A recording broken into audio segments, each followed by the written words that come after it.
confused and devastated. Yeah. I think I'm like concussed on the floor, actually. Yeah. Your stun lock will be broken. Yeah. So basically, last session, you were all in the cave where Zash and his sister used to go and hang out. You were heading out of there. Zash was going to go and meet up with his family, and the rest of the group was going to lead Lord Innsmouth down to the south towards Neverwinter in order to head to Castino's casino. Zash went and met up with his family. They then started to make it up, and you guys met back up together, a few, about half an hour, 20 minutes outside of Neverwinter, chatted a bit, got to meet Zash's family, and then you made it into Neverwinter, where you started heading through the town till you eventually reached where Castino's casino is, and you learned that night... Hold on a second.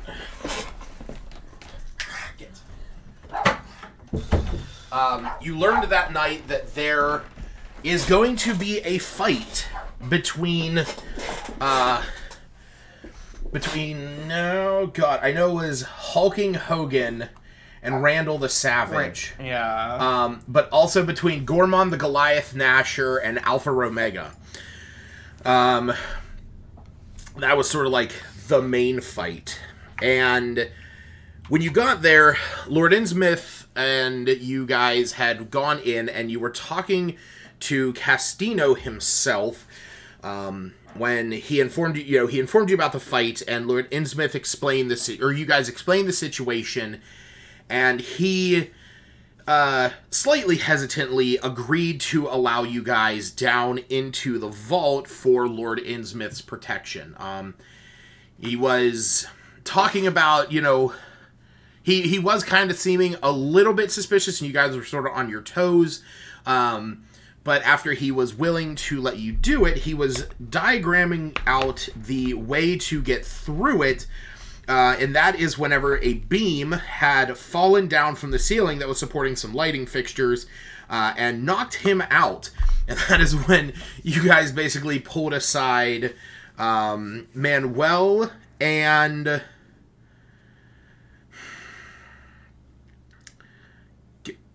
Jerry? Jerry was definitely one of them. Jerry, I remember yelling at him a lot. Yeah, Jerry and Manuel, who were two of the ones putting up the lighting fixtures for the fight that night, and you told them that they were going to help you guys get through get through the traps in the vault. Now that you had to sort of push your way through there, and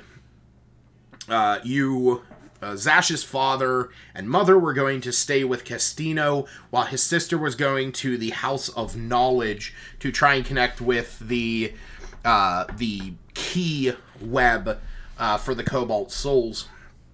You then went into Castino's vault, where you guys forged your way around through all the trials and tribulations, which eventually brought you around to the vault.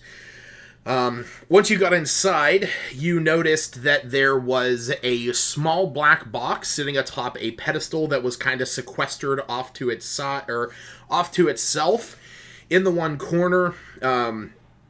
When you started looking into it and investigating it, you saw that it was a ring that contained an eyeball.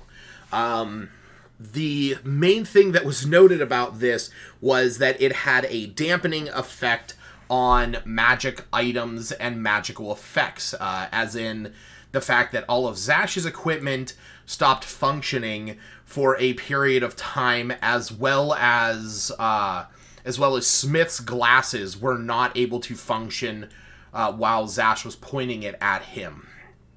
So eventually it was sort of determined that they had some kind of nullifying abilities, and there was also a little bit of hesitation, a little bit of, questioning about what this ring was from Lord Innsmouth, who seemed to know a little bit more about it than he led on. At which point, Zash asks for a few moments alone with Lord Innsmouth, where the rest of the group, the rest of the group obliged him and had stepped out of the vault, except for Nylor, who stealthily transformed into a little spider and climbed back into the vault before the door shut, where Zash started questioning this ring, and right as he was holding it, I believe it was a black inky tendril reached up through the gemstones and the coins that sort of littered this place and bashed Zash up against the wall where the ring fell out of his hand. Lord Innsmouth then walked over to it, and as he picked it up, you notice that his hand was actually made out of a metallic, kind of robotic-looking hand, at which point Nylor tried casting Hold Person, which failed, at which point Lord Innsmouth cast a spell similar to the one that he cast through the ring, though, this time, towards Nylor, knocking him... Well, no, he was already off the wall at that point. At which point he walked over to this section of the wall over here and pressed the ring up against it, and the wall sort of shifted out of place, and he stepped through into the landing that was in the Hall of Spikes, that, Zash, you could barely just make out as you were sort of faltering there, and he looked back and said to you in a voice that did not belong to Lord Innsmouth, with sort of black, inky eyes, saying, "You trust too much." And that's where we're going to pick up. So, yeah, Zash and Nylor, you guys took some heavy blows there, and were knocked down. The rest of you on the outside, you definitely heard this, poof, and then a few seconds later, another poof. I wanted to ask about that. Did we really hear stuff through the thick, heavy vault door, which would have typically protected sound? I mean, while it is protected, it's not soundproof. Like, if there was a bomb in there, you could still hear the bomb go off. Pressure waves. Okay. They're not a bomb. They just had a little tussle. Well, Zash also has a very hollow head, so... Tussle, but a little tussle. No. That's why I was wondering if we would have actually heard anything. For the case, Nylor was bashed up against the vault door. So you definitely would have heard that. Sounds fair.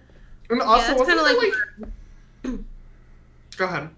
No, I was just saying that's kind of like where I imagined myself trying to, open the door and get in there because I heard or felt or whatever, because I was right next to the door pretty much. Mm-hmm. Also, isn't there, large piles of gold in here, too? Because I think I remember when you said I got slammed into the wall, I knocked a bunch of gold all over the place as well. Yep. So, I would imagine that it would make a lot of noise. Yeah, to say Castino has organized this room in quite a while would just be a bold-faced lie. Who needs to organize their money?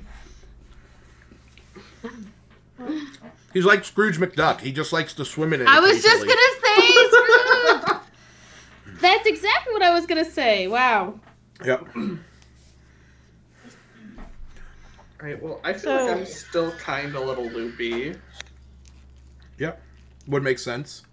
We're just bashed into a wall by a man that you have no reason not to trust.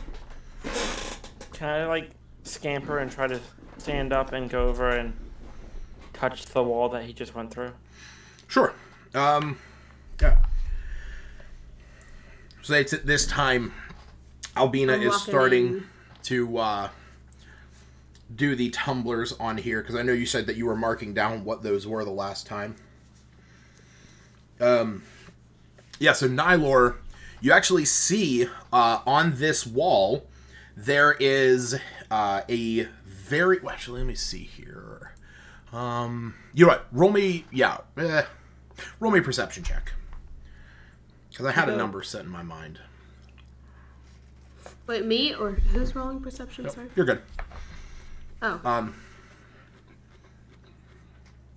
You look at the wall, sort of in the center, without any kind of, extra lighting. It would almost just appear to be a spot where some of the stones have come together. But as you're looking at it, you realize that it's actually a hole that has an impression on the inside that looks like you could place an object in there and then turn it. I'm gonna go over and make sure that Zash is okay. Okay. And yeah, like I said, at this point, vault gate is open, so y'all can... Eileen would say, why are you opening the door? Because she is a bit further back. Oh yeah, that's right. You were further back. I was out of there trying to console my magic bird who said it is very dangerous magic. Yep. Very destructive magic. So, Albino, why are we opening the vault? What's happened?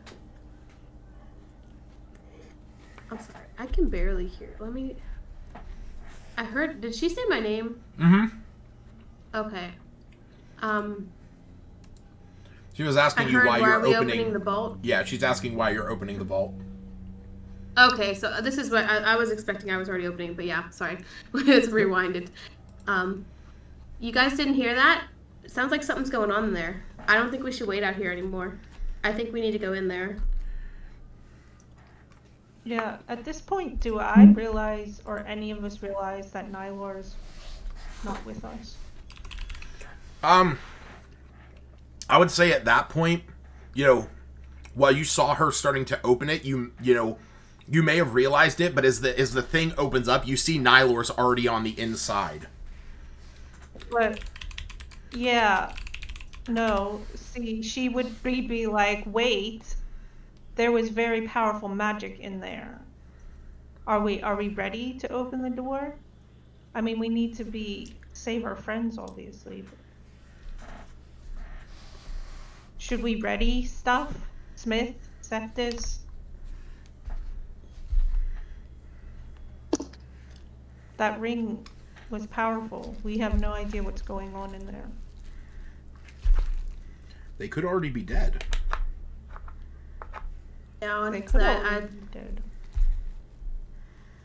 I only have what I can fight with. I don't really have any more magic left that I can do right now until I rest. But you guys are welcome to if you feel. Let me know. I have just one more combination left, and the door's opening. Okay. Where's Nylor? Or am I seeing him yet? No, you don't see him because I would want to cause them to cautiously open the door because the destructiveness of the ring that anime sensed it to be. I mean, I have no idea that it's even the ring I just heard a noise and I felt something, so I'm more worried about getting in there and checking on the people and dealing with whatever comes at us, Yeah, so I probably wouldn't be opening the door slowly. I mean, I'd hear what you're saying, but I'd be like, listen, there's obviously something going on in there. No, she's coming up trying to stop you from opening the door. He's the least, so we can be ready.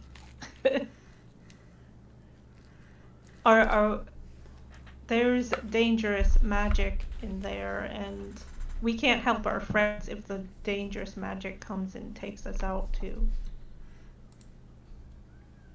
We don't even know what's going on. You guys are free to do what you feel. I'm ready to go in. So, I don't know. I want to prepare us We're not even prepared. Just I say we open the door. probably be ready with my bow then. Okay. Makes sense. Like, I don't trust whatever is going on is safe for us to just fling the door open. Why the rest of you would is beyond comprehension, but... Not trusting, but I'm not going to leave my comrades in there. Because they're folks of action. To die. Yeah, that's why I was like, Iluna's being prepared to fight something, or the rest of you just gonna hope there's nothing to fight. As far as I'm aware, there's She's already ready to fight, so I don't need to. Yeah. It's just Lord Innsmouth and Zash in there. And the ring. Yeah. But the ring is definitely a concern. And the last you know of the ring is that it was shut up back in its box and exactly. set aside. Like the ring's not even in my mind because that's all extra. Well, Iluna already tried questioning Lord Innsmouth. Right. The whole reason I asked for them. I mean, he suspected. Yeah. Yeah, but the whole reason he asked is perception because we didn't notice that. Only he noticed the perception, so we can't add extra information. So I'm not readying anything. I mean, if I need to pull out my weapon, I will at the time. Well, Iluna's so I'm opening the door. Anime, extreme fear. I mean, door's open. I'm pushing it. The core turned off when you were prepared to. Yeah, same as I was when I left the room. That's about it. There's not really much difference that would make being inside and outside of the room.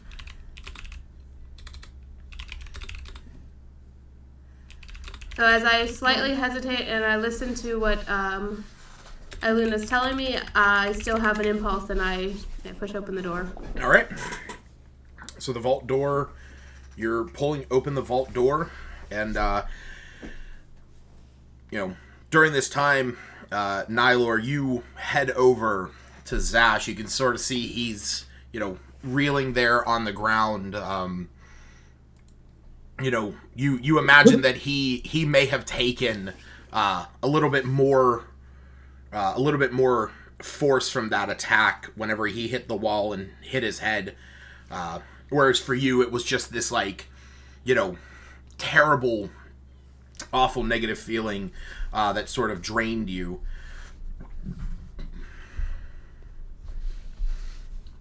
A little bit of blood in the ears. I'm gonna go ahead and... Actually, wait. Before I say anything, I don't even know what spells I have, so give me a second. Mm-hmm. And I see them, both of them clearly. Yeah. As I open that. Yeah, okay. we'll say as you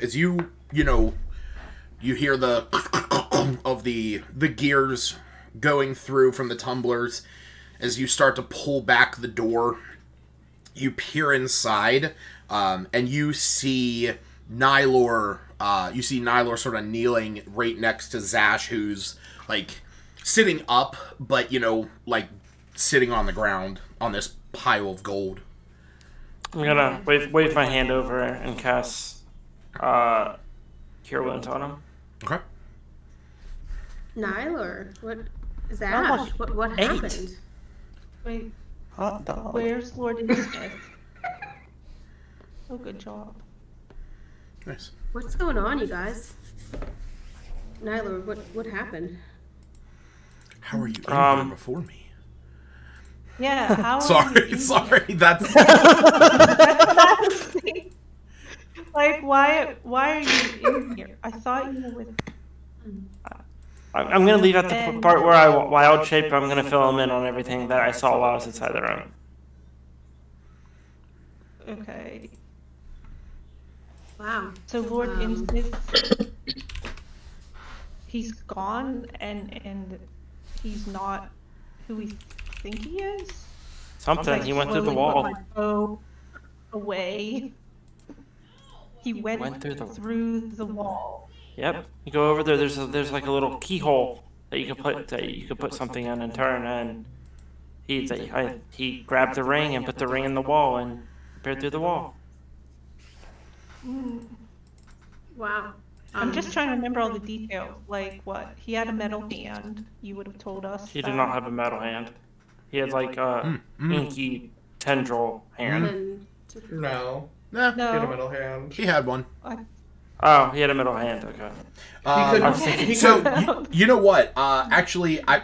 We'll argue in favor of the fact that Nylor, when he was hit, or when he went to pick this up, Nylor was wild shaping out in order to cast Hold Person, so you may not have seen the hand before you were hit with the Enervation Ray.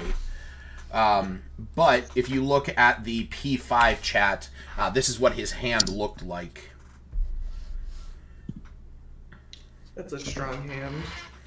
So you said there's a door here that he opened? Yeah. I don't know if it's so much of a door, but like there's a little indentation, and he took the ring that sapped everyone of magic and put it in the hole, and was able to walk through. Did he use the ring to open it? is there some kind of barrier of magic on that, you guys? Can anyone sense? I can detect magic, but Maybe it'll take he me just took the 11 magic minutes. off of it. Sorry, what'd you Is say? there like a... I said I can detect magic, but it'll take me a while. Oh.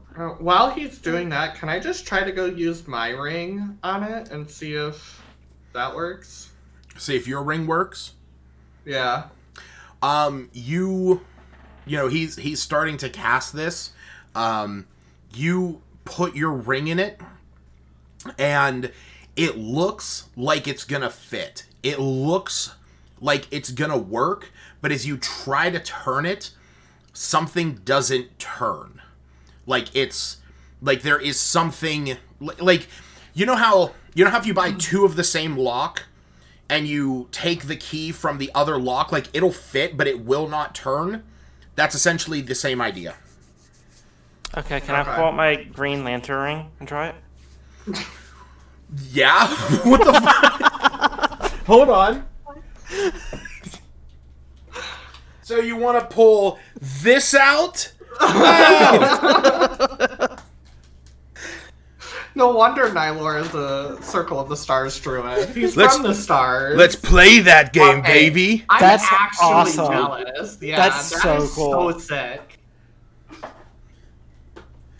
Man, you're pulling out, you know, lantern shit on a guy with the red lantern tattooed on his arm. Yes, tattoo.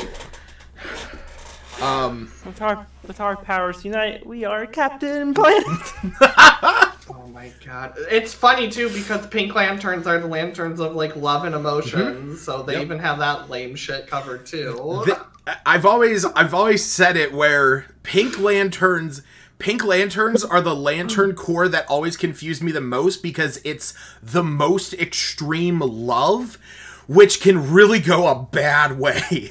Like you can love somebody, and then you can love somebody a little too much.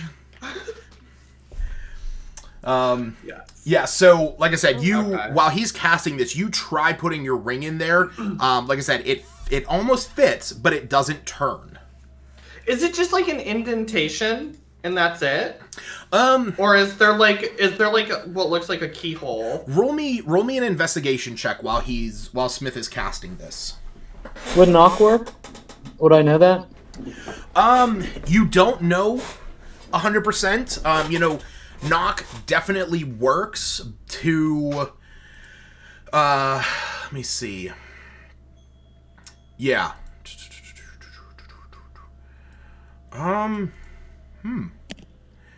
You know what? I'll say I will say that as you are casting this, you're starting to get because you were casting Detect Magic, right? I was thinking about using knock first if Okay. there was a doorway. Okay, that's But fine. Yeah. So okay, if that's the case, so Zash, you before he casts knock, you go up, you try your ring, and you're looking at it. You realize that it does have facets on the inside of this that would possibly line up with indentations that are in your ring, because obviously the Innsmouth clan has a very particular family sigil that is embedded into the ring. It's how, you know, it's how you can stamp stuff, it's how you can denote things. But there are imperfections, or there are different spots in it that appear to be, you know, just slightly different from this. Roll me a history check, real quick. Okay. A 6. Okay, so you're not 100% sure, but you're pretty sure that the rings of the Innsmouths, like of Thunsorn and of Thortan, you know, Lord Innsmouth himself, like, or yeah, Thortan is Lord Innsmouth, but, you know, of Thunsorn and Lord Innsmouth himself are a little bit more intricately designed to denote who specifically they are. And as you're sitting there thinking about this, as Smith is casting Knock, you realize Lord Innsmouth never goes out without his ring. There is never a moment that he would even think about being without his ring. In fact, you, beyond a shadow of a doubt, he would probably sleep with that ring on. And Lord Innsmouth, as you guys were traversing, did not have his ring, and specifically even mentioned it when you had brought it up about how he may have left it back at the estate. And that to you is now raising a hell of a concern. And as you're sitting there and you're contemplating this, Smith, you cast Knock, and while you know that once you cast this, this is not a mundane lock, it is enchanted by the arcane lock spell, which luckily Knock can suppress for 10 minutes. So as you do this, you see the indentation sort of dig back in, and then the wall begins to slide out of place. So how long does it take him to cast that? Like 10 minutes. Or no, Knock? Sorry, Knock's an action. That's 6 seconds. Yeah. Oh, that's an action. I thought he was trying to cast... Did he cast something else Detect at magic. time? Yeah, no, he was casting Knock first. Yeah? Okay. Yeah. So it was... Never mind. So Iluna's gonna still raise her alarm because she doesn't trust any of them. I mean, I just told you that this guy went through the wall and he did all this. I think all of us should be raising alarm now that we're following him. So yeah. Yeah. So we prepared to follow this guy? I mean, what does that ring do? He clearly took you guys out pretty swiftly with it. I mean, he had to take us on one at a time, as opposed to all 6 of us at once. I think we could take him. Probably not. In hindsight, but quick out of game question: Are Tony and I aware of spells that he casted versus spells that came from the ring? Because I know the one on me he casted, and I know the one on Tony was from the ring. But do Zash and Nylor know that? So Zash and Nylor, so you would both know that he did not have the ring when he cast the spell that hit Zash.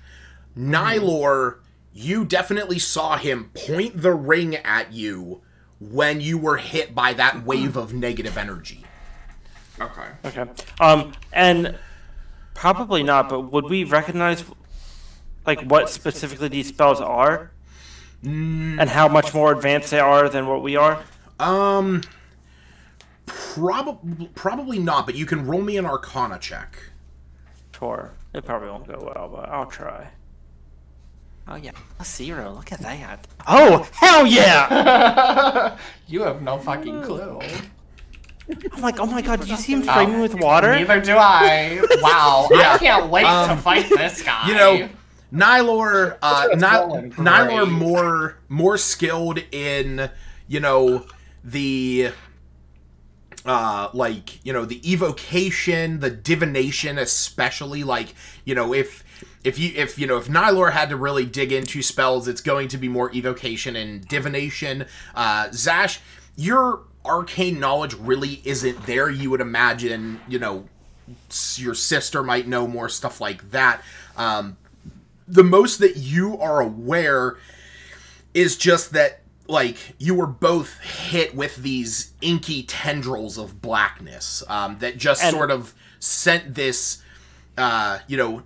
necrotizing energy through you.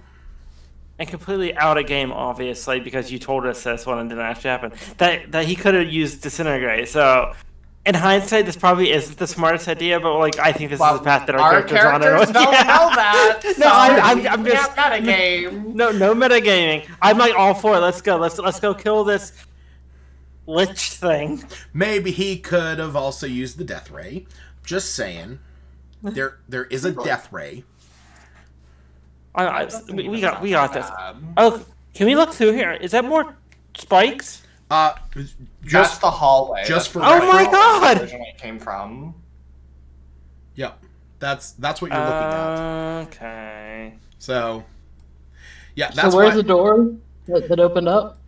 Yes. So what you guys are seeing right here is that that this section of wall that is right there has like shifted to the side and will allow you to pass through.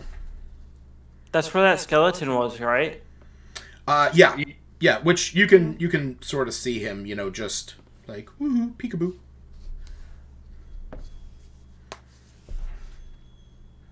So what do you guys think we should do? Like he's probably already gone. Yeah, it would be.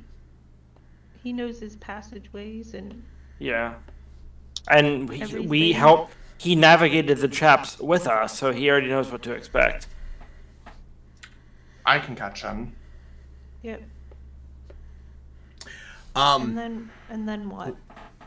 Hold him, so you guys catch up. Do you really think you could hold that? Like nobody else saw, but I saw you kind of get thrown across the room by some. Completely unawares, sure.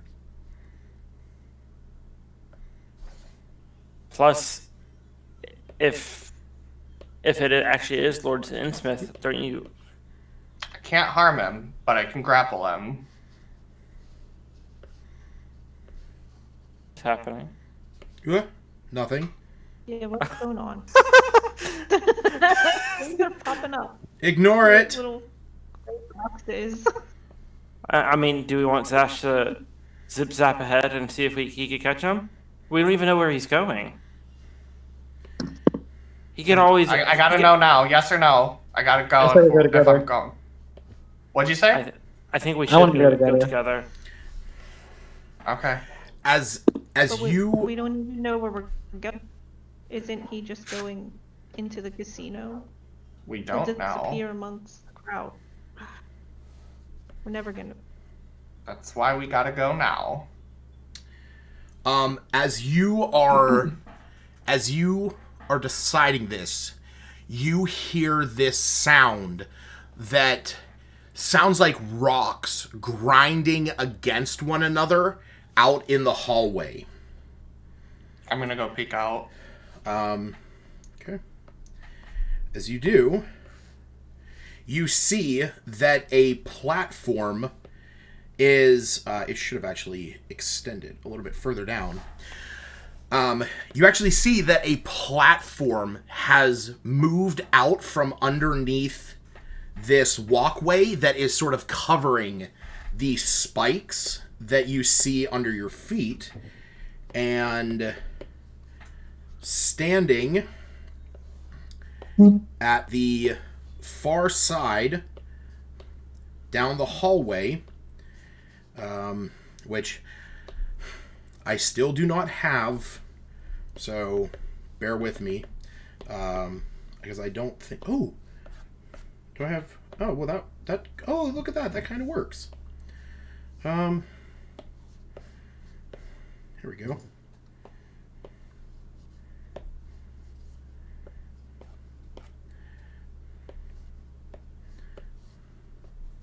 As you peer around the corner, you see Lord Innsmouth standing there with your mother and your father.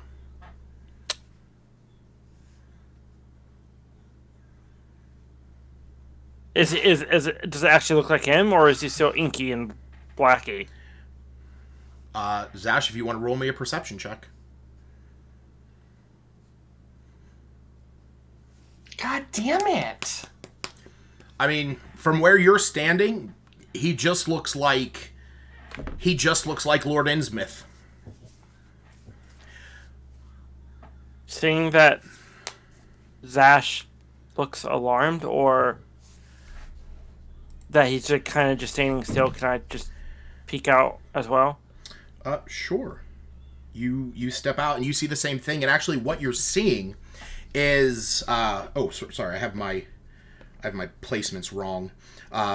So you actually don't see them down in this in where the bolts fire across. They're standing at the door, and you see Lord Innsmouth has his hand up against the one wall, and as this platform is moving out and it's beginning to cover these spikes in its entirety, you eventually see him twist his hand, and then he looks at your mother and father and says, "Go greet your son."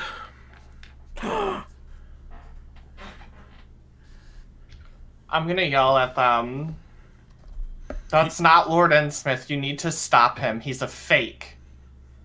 You see Lord Hold Innsmouth him down. You see Lord Innsmouth like taken aback by this, and your parents are like, your dad looks at you and he's like, "What are you? No, you're misunderstanding." Is Nylor still out here with me? Yes. I'll look to Nylor.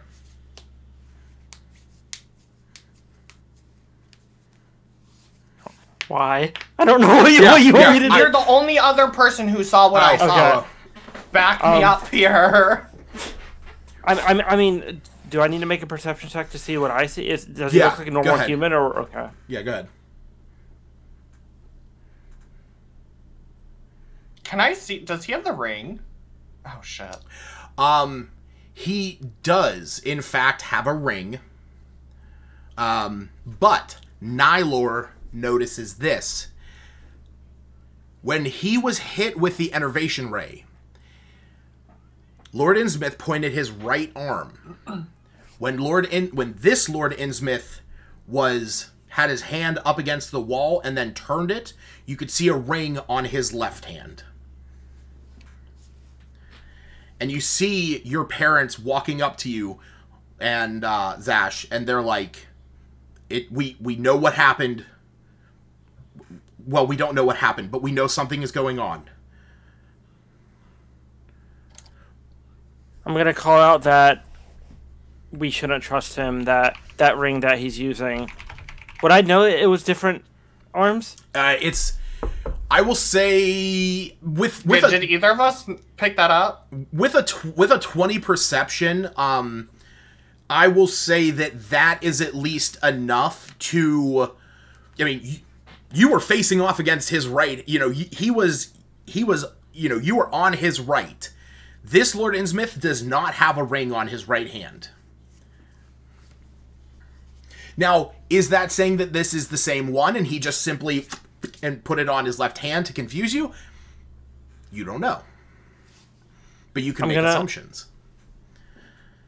Yell out, Mrs. and Mr. Keene, do not come. I do not trust him. Do not run over this platform. He is going to release it. You're going to fall into the spikes. Turn around and grapple him. We need to interrogate him. Lord Innsmouth looks, roll persuasion.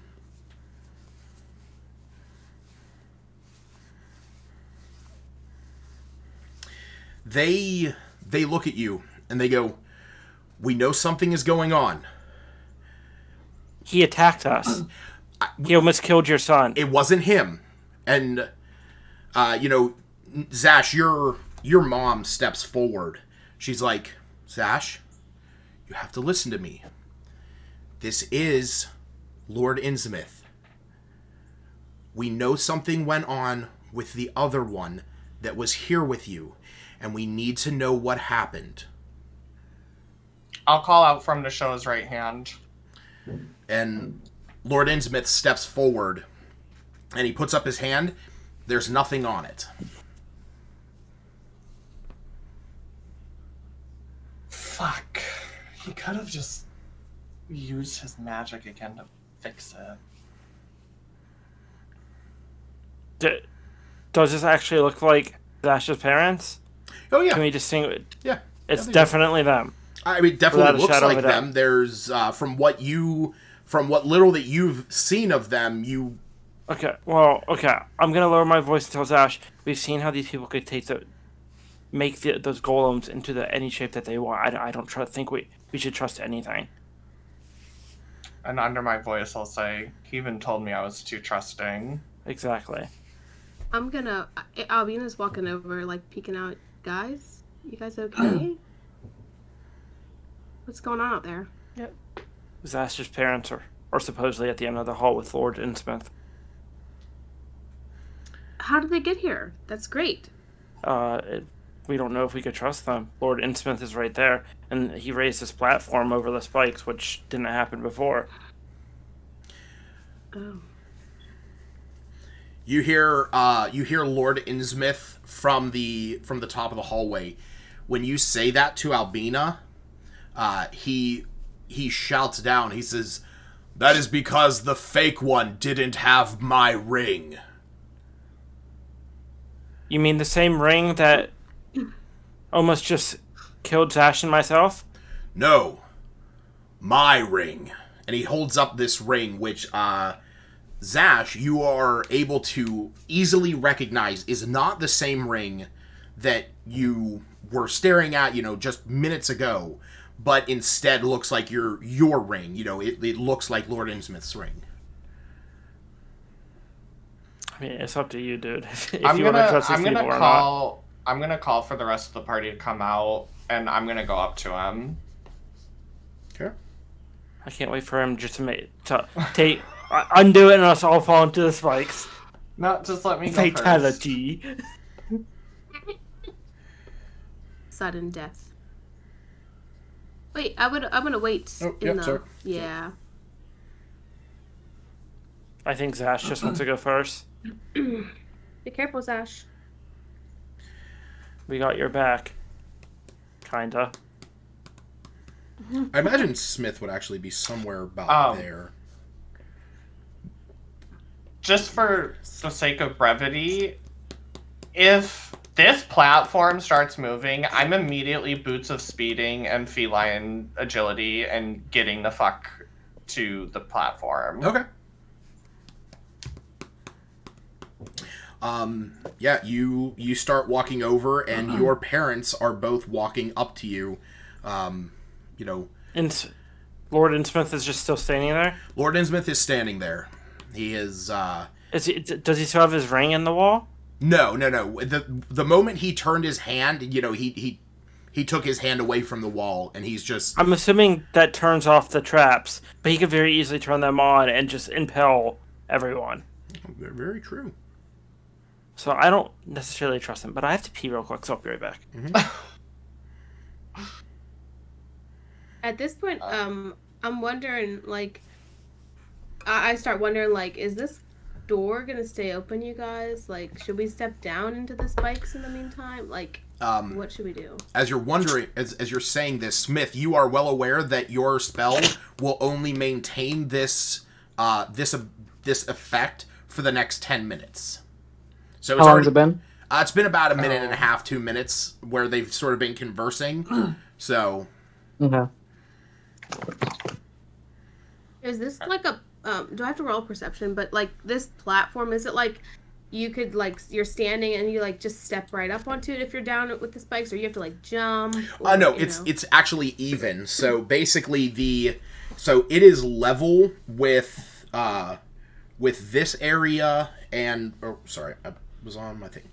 It's level between here and here and here and here.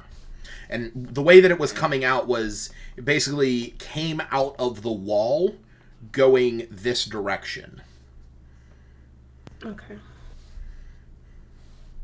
So, well, Smith, will you have informed me that it'll be like a good 10 minutes total? Yeah, I'll let the group know that. Okay, so, because I was starting to worry, like, should we just jump out and wait under the spikes? Like, I don't want to be trapped in this room and then Zash stuck out there. Okay.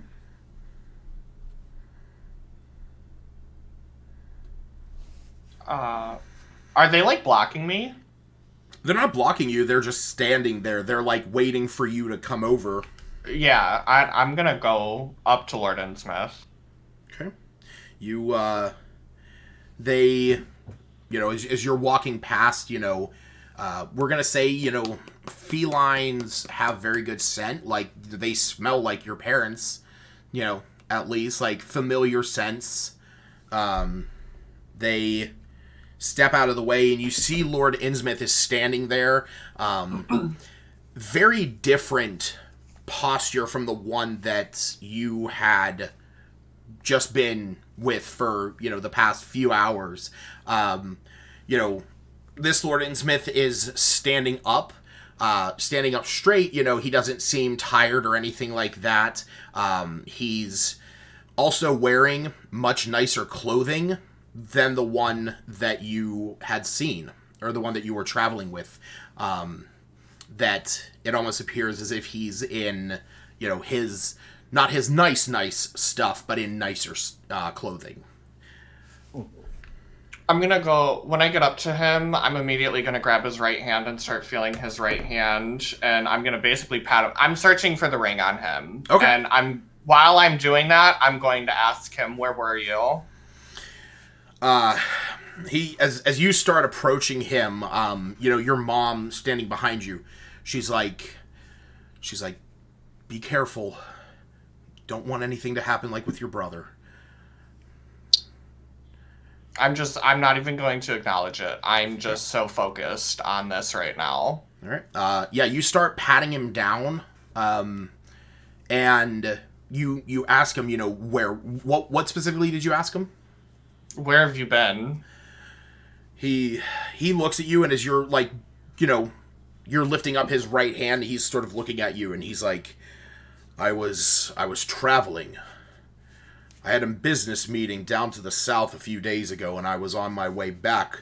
I was coming back for the fight.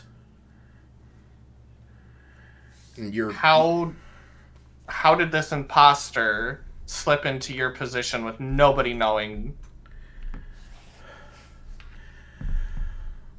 My only guess was my son.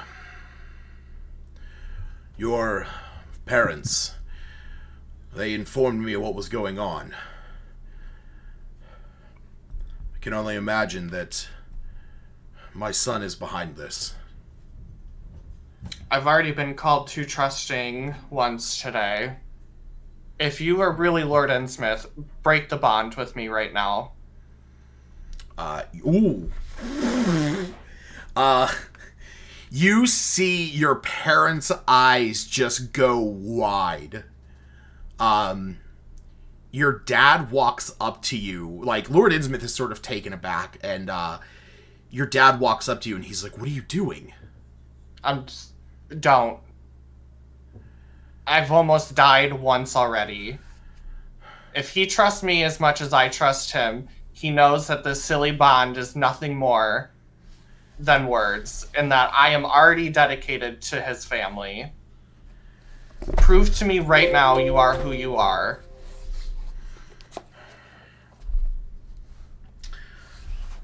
Alright. He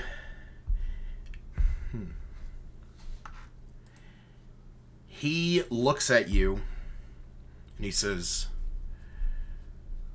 you do know that there's only been one other person that has been broken of this bond by their own will. They said the feeling was immeasurable pain.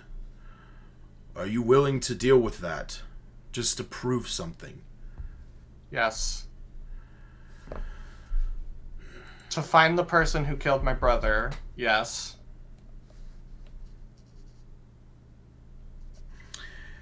And he says, present your ring, Zash Keen. I do. I lift my hand. And he takes his ring and places it against yours and says, I, Thortan Innsmouth, by the blood right bespoken in the lands of Corvair, between the Keens and the Innsmouths, your bond to my family is severed. And the moment he finishes saying that, your body is just racked with pain. Give me 1 second. Oh my gosh.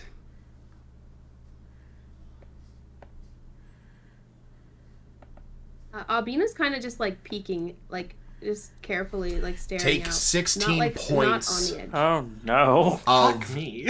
Of pure damage. So Okay. this transcend, like, you know, you've had battle scratches, you've been hit by things, you've been cut by things, you've felt necrotic damage, you felt fire and cold. This doesn't even feel like what you have been described as force. This is pure innate damage. Also, take a level of exhaustion. Fuck me. Okay. You're sort of like, you know, doubled over. Soon as this happens, your mom and dad run up to you. Like, you know, your dad is standing there over top you. Your mom, you know, drops to her knees like, you know, like, no, why did you do that? I'm gonna grab Lord Innsmouth's right hand. Okay. And I'm gonna poke it. Oh, like... Blood. Yeah. You poke his hand, and there's the tiniest bead of blood. And now I trust you. I'm kind of like whispering to Nylor, do you see what's happening? Does Zash just fall over? What's going on?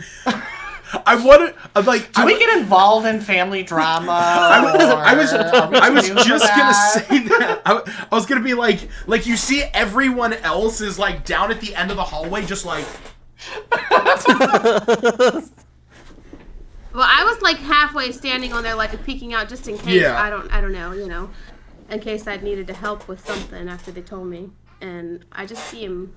I mean, I imagine I can see him because I can see sort of like my line of sight where I placed myself, that I see a little bit of him and his family. Yeah.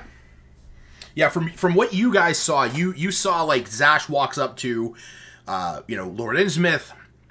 There's some, you know, dialogue there. All of a sudden, they put their rings up against one another. At that moment, Zash is like doubled over, you know, like nearly crippled to the ground, and you see his parents run up to him, and you know they seem kind of distraught. And then you see Zash poke Lord Innsmouth's hand. I'd like to point out that if I didn't heal Zash when I did, and you rolled 3d10, he would have taken 30 damage. I would have just outright killed you. Just throwing that out there. Yeah. What are friends for? I've already died once today. I don't trust you. Let me just inflict some damage on myself. Hey, I didn't know it was gonna make me inflict self-damage. Okay. I guess I'm gonna tentatively like step out on this thing that I don't trust that could fall at any time. I'll move out of the way to let you. I have to use the bathroom real quick. I do not. It's tentative to, and kind of. Sorry, got distracted. Nylar, do you want me to go with you? Is it safe? Is it safe now? I mean, I'm not incredibly trusting of Lord Innsmouth over there. I don't know what happened to Zash, and so Luna would call out to Zash after. I don't know. He's what, half on the ground. There's Yeah. Like that. Hands and knees. That Seth thing is behind you, employed Lucas. Is Start walking everything up. safe? I was gonna say that thing behind you. Is that the thing from Walgreens that tells the time? That? Yeah. Yes. Oh, It is 25 minutes to 6. That's so cool. I always wanted to buy that. Sorry. Yeah. Love that clock. it's okay. Distractions abound. Um, Shout up to Zash. Is everything okay? he will respond the moment JJ is back. I In the know. meantime, That's where I'm after. I'm That's gonna talk to pretty much where Nylor. I would be.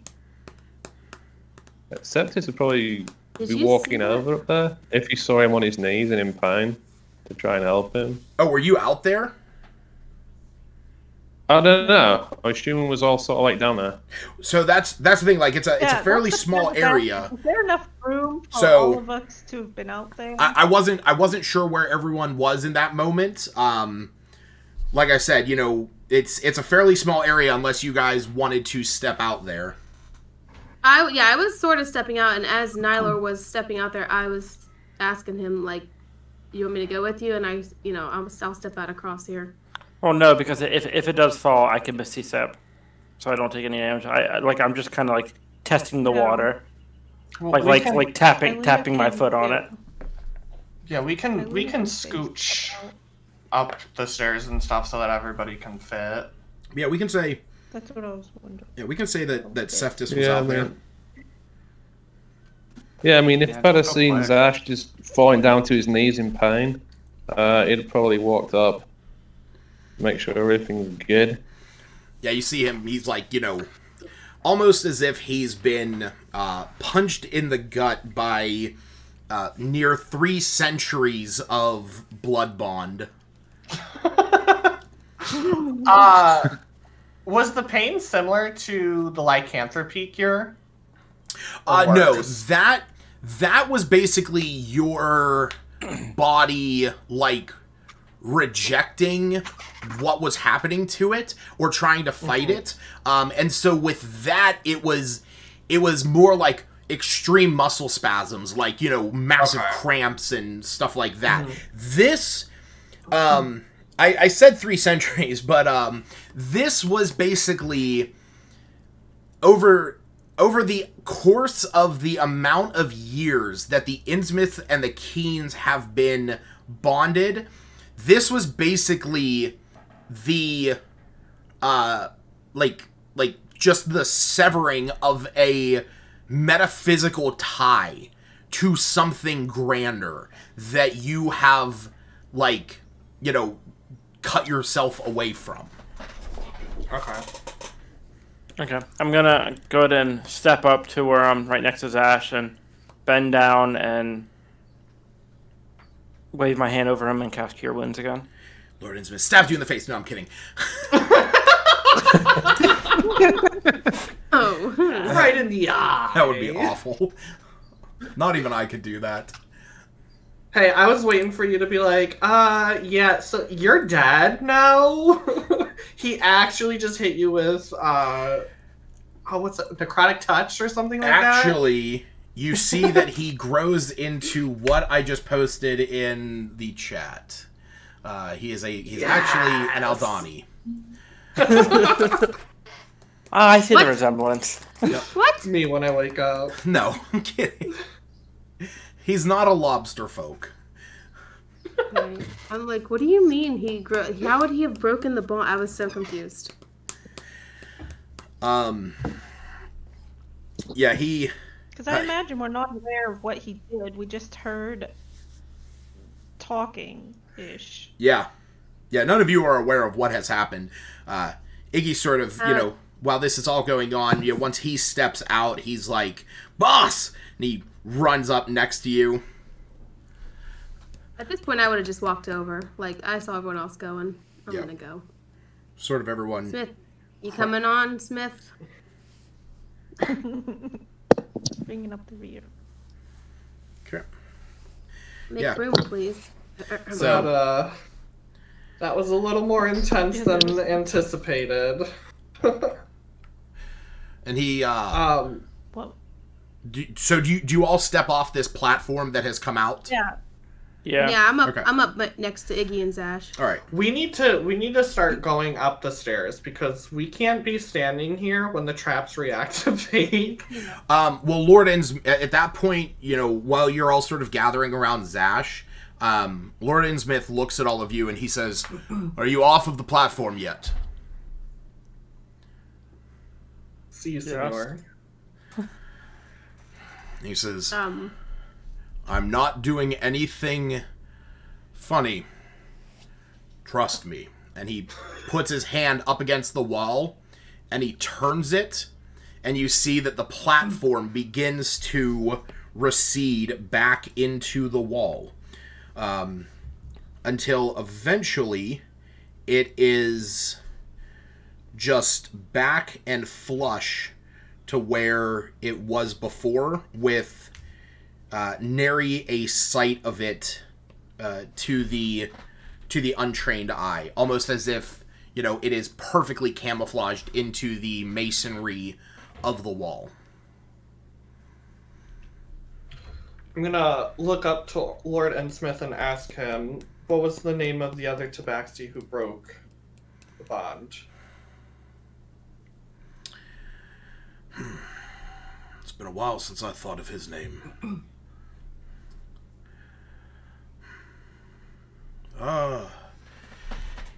You see, he ponders for a moment.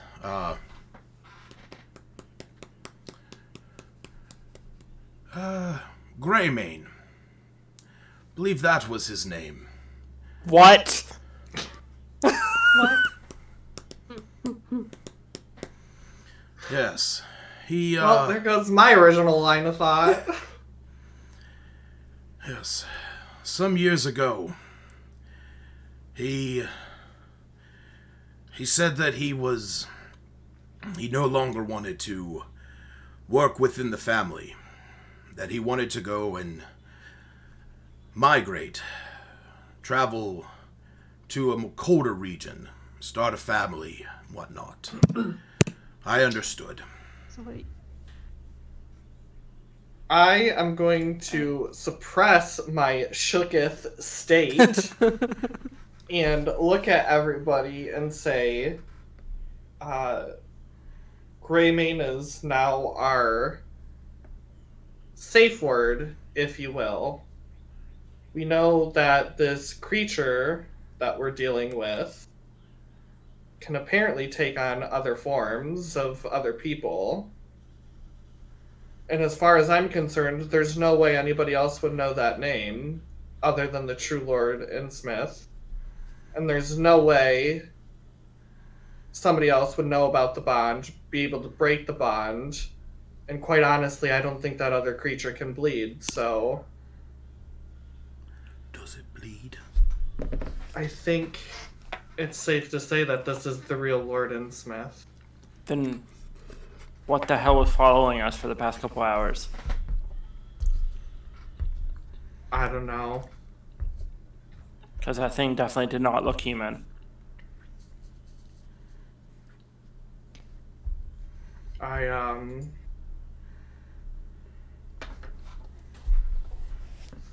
don't know what Thunsorn has gotten himself wrapped up in.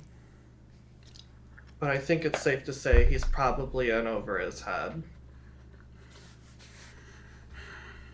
Either way, and I'll look at Lord Innsmouth, I will beat the answers out of him if I need to. If my son has led to the death of your brother, I might join you in that. And he reaches his hand down to help you up. Don't do it. Albina's kind of just standing, like, listening to them, but, like, mentally preparing, like, we're gonna need to probably go fight or something. So, at this point, can I use my special, channel divinity to regain my 2... You can always use that whenever you want. That's your choice. Okay, so I'm just gonna use... I didn't know if I had to tell you I'm using it. Okay. Because my sheet will change and I'll have the 2 level 2s back. That's fine. Okay. So, I literally didn't hear. You said Greymane was the other person who broke the bond? Yep. Okay. That's what I picked up from the continued conversation. But does that mean he was a Keen? Or is That this a different fucker one? knew, and he didn't tell me. Because there's no way he didn't not see So that's what, like, the Innsmouth yeah. ring and shit. So he So, fucking like, knew who does that mean I it was like your uncle or something?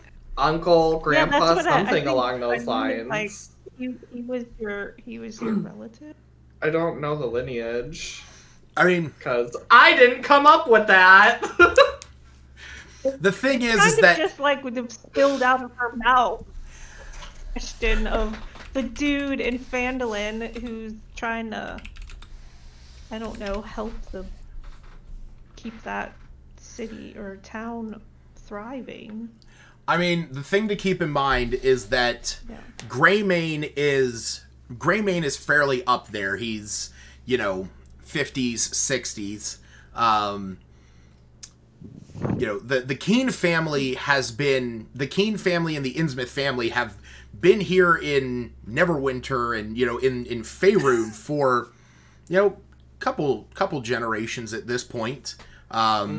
It's, you can imagine, like, right now, the other thing is that the Innsmouths, while they are like, and Zash would know this, while they are centrally located in Neverwinter, like, the establishment is there, Lord Innsmouth has a few kids, but it's Thunsorn that is there in Neverwinter with him. He has sons sons and daughters in Luskan, in Waterdeep, in Kalasham, with other Keen families. Like, the thing is that there is a bloodline that traces through it, because as was established, I believe it was Zash's father was the original Keen and was married to the Felnix from the north.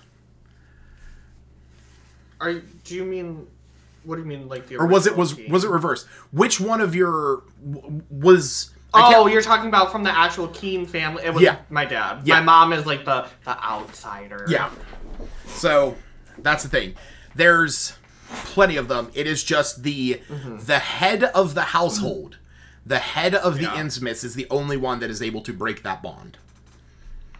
So if a Keen wishes to separate from the family, they have to go to Lord Innsmouth or the current head. I have a question about one of my moves here. I don't know. Channel Divinity, War God's Blessing. Yep. It says when a creature is within 30 feet of you. Oh, excuse me. When a creature within 30 feet of you makes an attack roll, you can use your reaction to get 10 plus 10 bonus. Correct. To the roll. So any of my companions here or the people here playing. Yeah, you can do that. Yeah, you can do that. To yourself. You can do that. And there's nothing I have to push or roll. Yes. When you I just tell you. No, when you go into your features and traits, and you scroll down, there is the ability that says Channel Divinity, which you have 2 of those. So you can do that twice per short rest. Because it's the same. Gotcha. It's the same way that you can do your turn undead. It's the same way that you can grant yourself. You have the guided divine strike. Power. I've guided strike. Yeah, guided strike. War God's Blessing allows you to do it to others. That's right. Guided strike is your own. But the difference there is that guided strike is a bonus. Is no action. Can I have both? It looks like you do. Oh, that's why you do. Okay. Guided strike is no action, so you can just say I rolled a 6 and I have a plus 7, and I know that a 14 missed, so I'm adding 10 to it. You know, you can't know that it does or does not hit. You can sort of run the numbers in your head, but, you know, you can add that as no action. Right when I roll, I can say I want to use my guided strike. That's all. Or once you see what you rolled, then you can say, like, you know, if you rolled a 6, and you know that it needs at least a 15 to hit, you can say, I'm using guided strike. And then you would take one of those channel divinities away. And that's under actions, the channel divinity? No. There should be two spots there. Yeah, very bottom. Scroll down to where it says other channel divinity. Oh, okay. I see, like, 2 for short rest. Gotcha. Yep. Okay.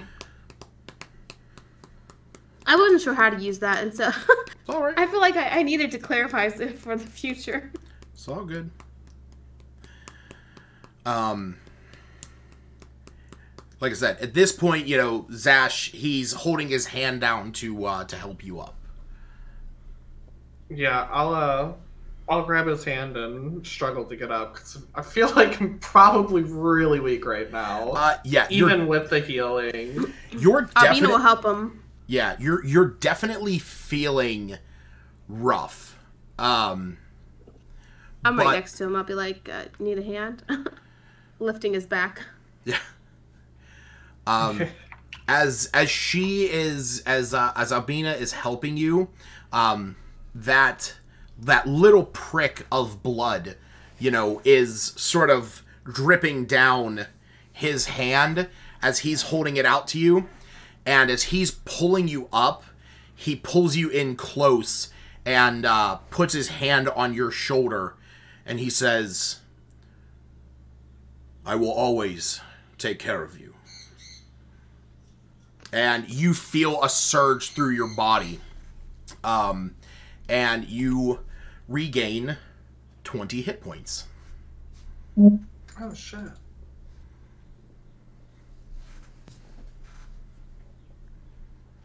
Sweet. You're still exhausted. You got your hit points back. According to Tony, I got herpes too, so... What? You know what? He messages me. You got herpes. You know, he pulls out a bag full of glitter and just throws it in the air. You know, that's real herpes. Yeah, fuck you for the next 4 months while you continue to discover glitter on you. A year. That's why I hate Christmas in retail. Oh my god. So much glitter. That is one thing I would fight to the death for, is the ban of all glitter. Just get it out of here, we don't need it. Send it to Cooper. It holds us back as a society. Give it to my Warforged bard. He loves glitter. Now, I'm sorry, one more question. For the Harness Divine Power, it says as a bonus action I can regain the expended spell slot, but we're not like in initiative or anything, so like can I not do this then? No, you can do that. So if it ever has, like, you know, as an action, bonus action, reaction, those are just things that, like, action would just take 6 seconds. Bonus action takes place within a 6-second period. It's just as another thing. When you're out of combat, like, those spells and those parts of them don't really equate to much. It's once initiative rolls that then we have to really get into the minutia of that. Now, reactions, yes, those do play a higher role of, you know, War God's Blessing requires you to have seen somebody getting, you know, somebody attacking, or, you know, for example, Nylor's Cosmic Omen is that when a creature he can see does something, then he can do it. So those triggers still have to be met for reactions, but for actions, bonus actions, they can just happen out of combat. Like Misty Step. Thanks. Okay. So, Perfect. Thanks.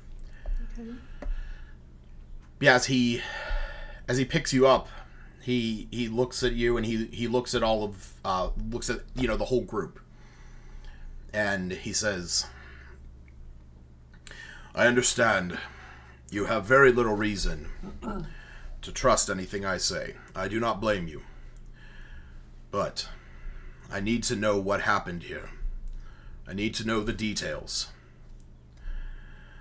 If we are to put an end to this, we need to know where the string ends. Zash will just sit down on the steps with a deep sigh and just start recounting from the very beginning, from the vision to the letters that he saw in town to actually getting to the estate, what Nylor saw when he turned into a rat and was snooping, everything.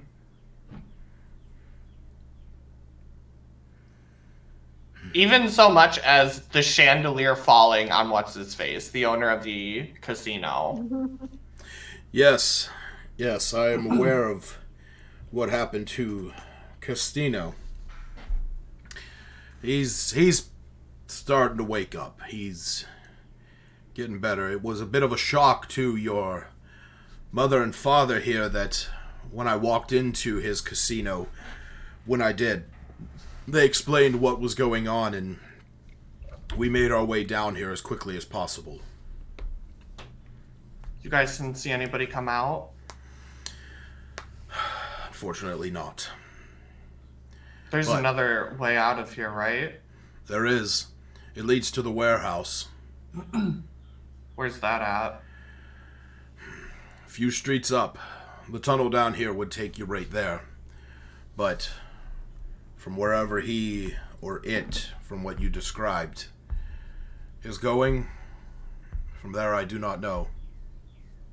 Did you know about this ring he was keeping? Castino's ring? Yes. I do. Can you fill me in on the extent of this thing? It's a family heirloom. It contains the eye of a beholder. If I had to guess, his brother wants it. Where's his brother?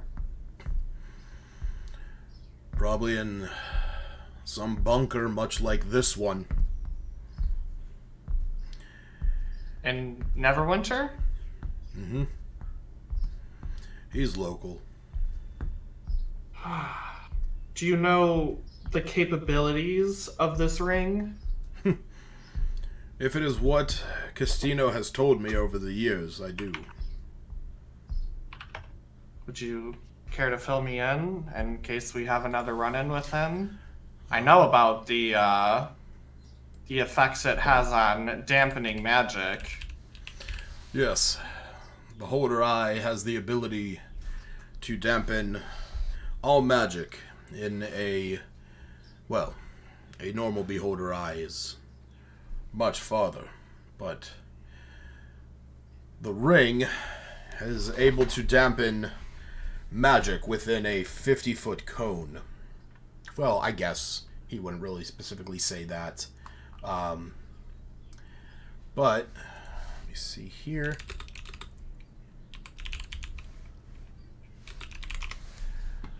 Where was it?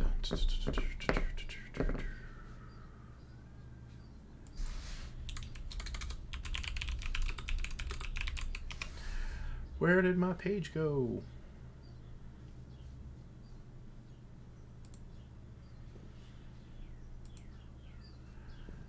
Oh, mother shit. Well, I really cannot find the page for the life of me, but basically what he explains that this ring does, and he's not 100% on it, but he claims that it can replicate the effects of the beholder's eyes, but he doesn't know how many times.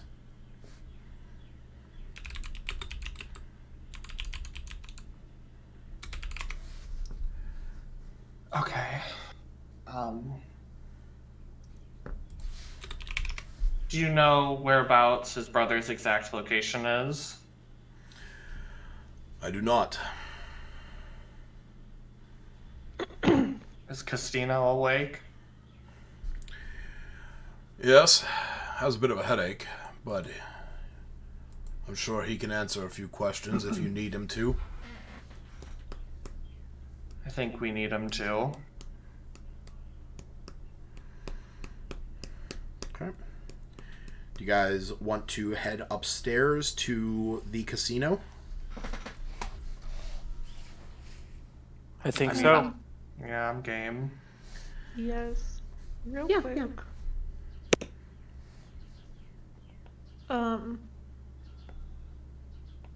When we were out walking to the casino, we passed that. Is it called the Castle Never? Yep. Or Tower, whatever. Yeah, Castle You Never. said there was a commotion outside of it. There were people gathered there. Yes. Did we know why? We assumed why. I mean, you guys sort of presumed that it was either due to... Well, when you guys went past there, you didn't know about the fight. So you presumed that it was probably, for the most part, the fact that there is going to be this very large meeting here in town in 3 days. Okay. I mean, was the commotion like a hostile one? Like No. Of the crowd? Like there was just large crowds around it. I guess when I said commotion, it might have just been the wrong term. But I mean, it was just like large crowds, like more than there normally is. Okay. Okay, yeah, so...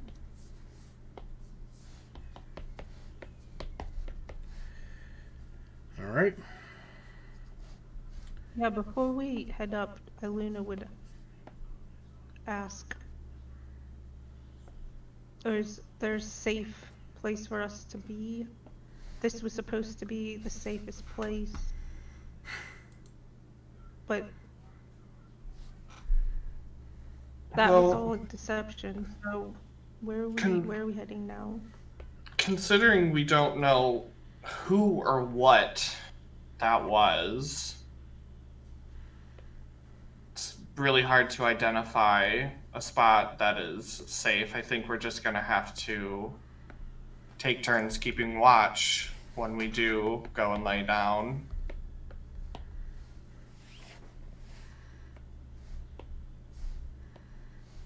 Lord Innsmouth, where will we be heading? Well, we're heading up to go talk to Castino. Yes. We'll go and speak with Castino.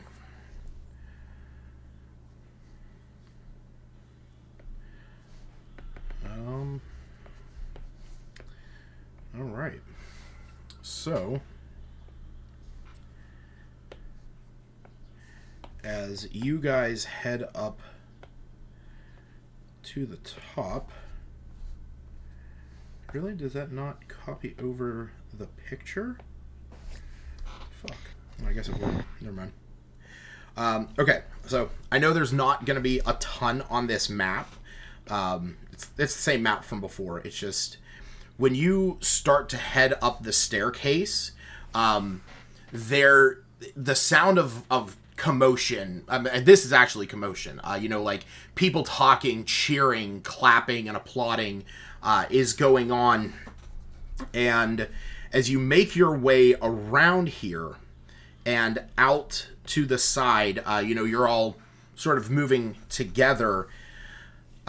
You see that this whole area in the center of this casino is now set up with a boxing ring. And there's a bunch of lights shining down on it, and it is just completely filled in from every direction with people. And they're standing there, and they're clapping and they're cheering, and you can see out in the ring, you see this large Warforge standing there. I know I already posted his picture, so I'm not gonna send it again, but you see this large Warforge standing there, and he's just picking up this Goliath over his head and just throws him into the ground. People are just applauding as you are all making your way around this area in order to head upstairs where Lord Innsmouth is leading you guys. While we're going through the crowds, I am gonna try to look at as many fingers as I can to see if I can spot someone with the ring. Oh, sure. Yeah. Well, yeah, go ahead and roll me a perception check.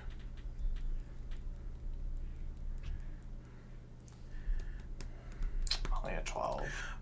You know, you're definitely like getting sight on people's hands, but nothing really stands out. You know, most of these people are dressed up in, you know, there's some that are, you know, much closer to the ring that are wearing a little bit finer clothing. Like some of the ones that are on, you know, this side of the place are, you know, wearing some nicer stuff. Some of the people that are like, you know, peering in through the windows, you can see people like standing there. They're not really wearing anything. So you don't see anything. You don't spot that. You don't spot that ring. Sorry, just threw my pencil. Okay. But as you are making it around, you hear the bell ring to the fight that's going on, and again, people are just up in arms, just Omega, and you see this Warforged standing in the middle of the arena, just these huge hulking gorilla arms, you know, just carried over his head, just banging on his chest. And that's when he spots Cephas. Oh, Lord above. And he stops. And his sort of ocular sockets go wide and then narrow as he stares at you. He sees you coming out from behind this curtain, moving with the group. And you see that he then points out over the crowd towards you, and everyone's sort of standing there. You know, they all look back and they see you, and you hear Alpha Omega's voice just go, "You!" Yes. "You want to see what a real Warforged is like?" You cheapen yourself for crowd amusement. I have no interest in you. He laughs. "Ha! Of course." And he turns to the crowd and he says, "You see, as I told you, in the lands of Corvair I was a god, the only one willing to fight. You have them who pushed carts, who did the menial work. It was us, the true warriors of Corvair, that stood above the rest." And he looks back over at you and he says, "You wish to not prove yourself. Fine. Back to your tasks. I will bask in my glory." You call yourself a warrior. You're merely a puppet being used for entertainment. You have no honor. Says the one who will not stand up and show his and defend his. Why would I defend myself? I could simply just slash you to pieces. The whole crowd just ooh. He's Alpha looks at you and he says, "Those are big words for one that has to swing a sword."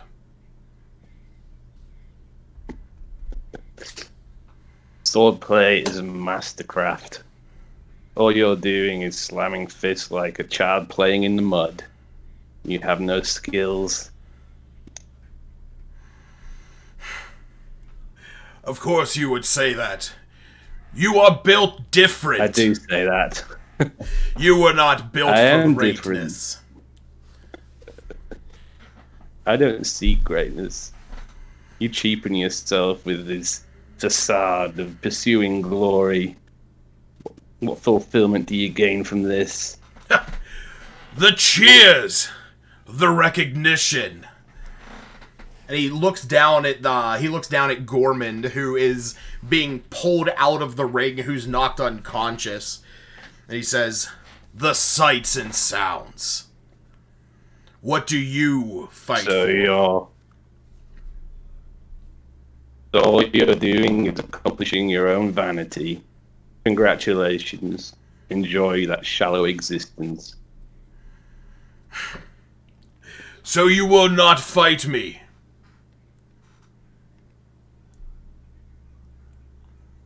If we had to fight, it would be on a battlefield, not for the entertainment of these heathens. I will not cheapen myself and stoop to dishonor for a war forged. He looks at you and just, you know nothing. And he goes, "You should learn more, my friend. Enjoy your spoils." "I will." And he goes back to, the crowd cheering at him and, people throwing, coins up onto the stage or onto the ring that he's fighting on. I'll just look back at Cephas and say, I wouldn't think less of you for shutting him up.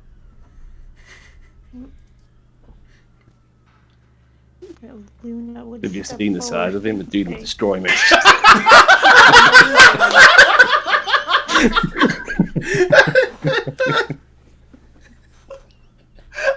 of just clear my throat, and We have there are more pressing matters.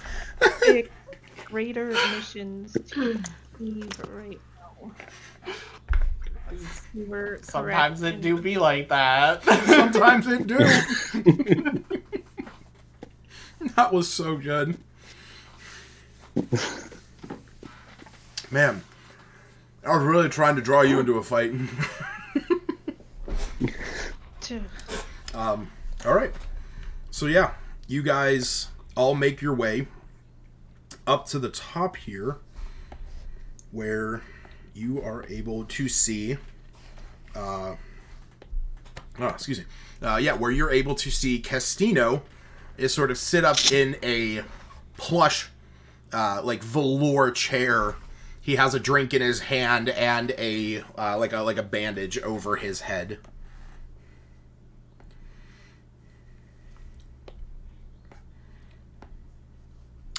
I'll just look at him and say, "Oh, it's good to see you conscious again." And he looks up, sees all of you standing there, says, "Oh, what? Oh, you made it out." Gonna clap my hands. So, you want the neutral news, the bad news, or the shit news? Oh, I can only imagine. The shit news is that the Lord Innsmouth that was here with you was not who he said he was. And he stole your ring. What? You see, he almost instantly sobers up. To counter that, the neutral news, Jeff and Malcolm? Let's call them Malcolm. They're shitty. No. And I sent them home. So you don't have to deal with incompetence anymore. I don't care about them. They were just hired labor. What happened to my ring? How did he get it? And then the bad news, I got fucked up. So did this guy, and I point at Nylor. As much as I feel I for nod. you. He says, as much as I feel for you, where is my ring? Well, you see, we were hoping you could tell us. And it was in the vault where it should have been. Okay, it was. But you have to understand that that dude was like some robot lich thing that fucked us up, took the ring, knew all of the inner workings of the chamber, and was able to escape. So, who hates ya? Who wants to rob ya? Who knows you of your ring? Who knows about the ring? There's only one other person. And as he says that, from the staircase behind you guys,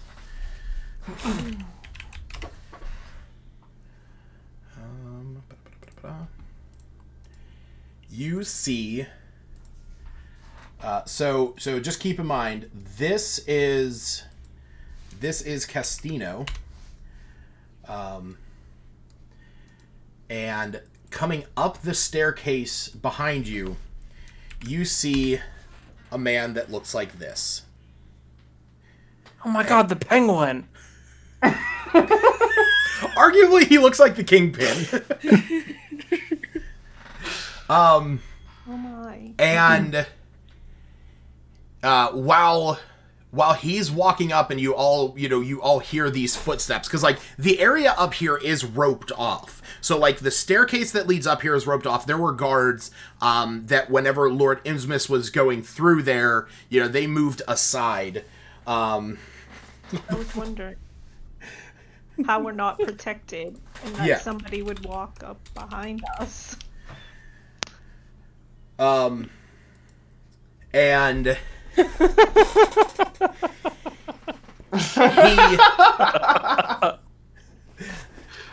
That's how he comes up. He looks.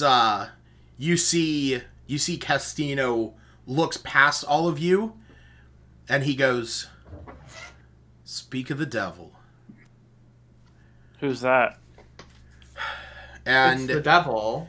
The man who's walking up the stairs. He has this. He has this sort of cane in his hand. With this bluish orb, wearing the finest of clothing, the roundest man you've ever seen. And he says, "How are you doing today, brother?" Brother? And Castino, takes a drink. He goes, "Son of a bitch.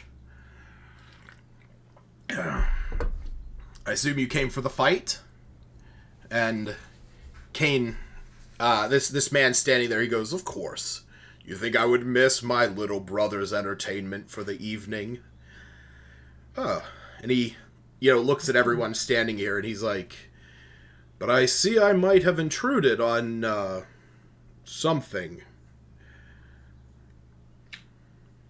Sir, Hey, if you who would are you? indulge me for a second, I have a phalange fetish. Can I see your hands?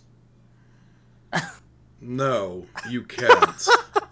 And there's two guards, there are two, cloaked guards standing next to him that sort of interpose themselves, between you. And, when Nylor says, "What's your name?" and he just sort of smirks, and, Castino sitting there, he goes, "That's my brother Kane." Is he a dragoon from Final Fantasy? No. No. You know what, Tony? Ask your brother. Did you say ask my brother? Yes. Oh, shit! Oh, that gives so many answers. Oh, man. So he's a piece of shit. Okay. I mean... Where's Illuminate when you need it? So is he hiding his hands now? Is he, actively hiding his hands? No, he's just sort of standing there. He has his one hand on his cane. But that's pretty much it. I'll go up, and I'll do what Nylor says, because that's a really good idea. And I'll reach my hand out to shake his hand, and I am going to try to pressure him into giving me the hand he is not currently showing.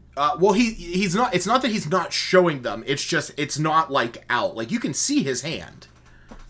Okay, do I see a ring? No. Well, you do. Sorry, you do not see that ring. You see that he has like 5 or 6 gold rings. Okay. Keeps his pimp ham strong. Yes. They're actually all ring powers. Each one of them is a. He actually has 2 on his thumb, and each one of them buffs his base attributes by 5 each. Balanced. I want to kill this guy and take them. Yeah, no. But yeah, I'll go up, shake his hand, and introduce myself. He does not reach out his hand. In fact, you see the 2 guards that are standing next to him. They sort of step in between, and some shimmering daggers appear in their hands as they just, interpose themselves. Why the hostility? We're just trying to be friendly. I'll just look at him and say, that many enemies, huh? And he looks at you and he says, in my line of work, we generally, it's a necessity. You can remove your hand. I have no Does that mean you can't fight your own fights? You do not need to fight your own fights. When you have money, power, influence, why must you? It is the weak who have to fight their own. Oh, so he's just a pansy. I say as I look at Zash.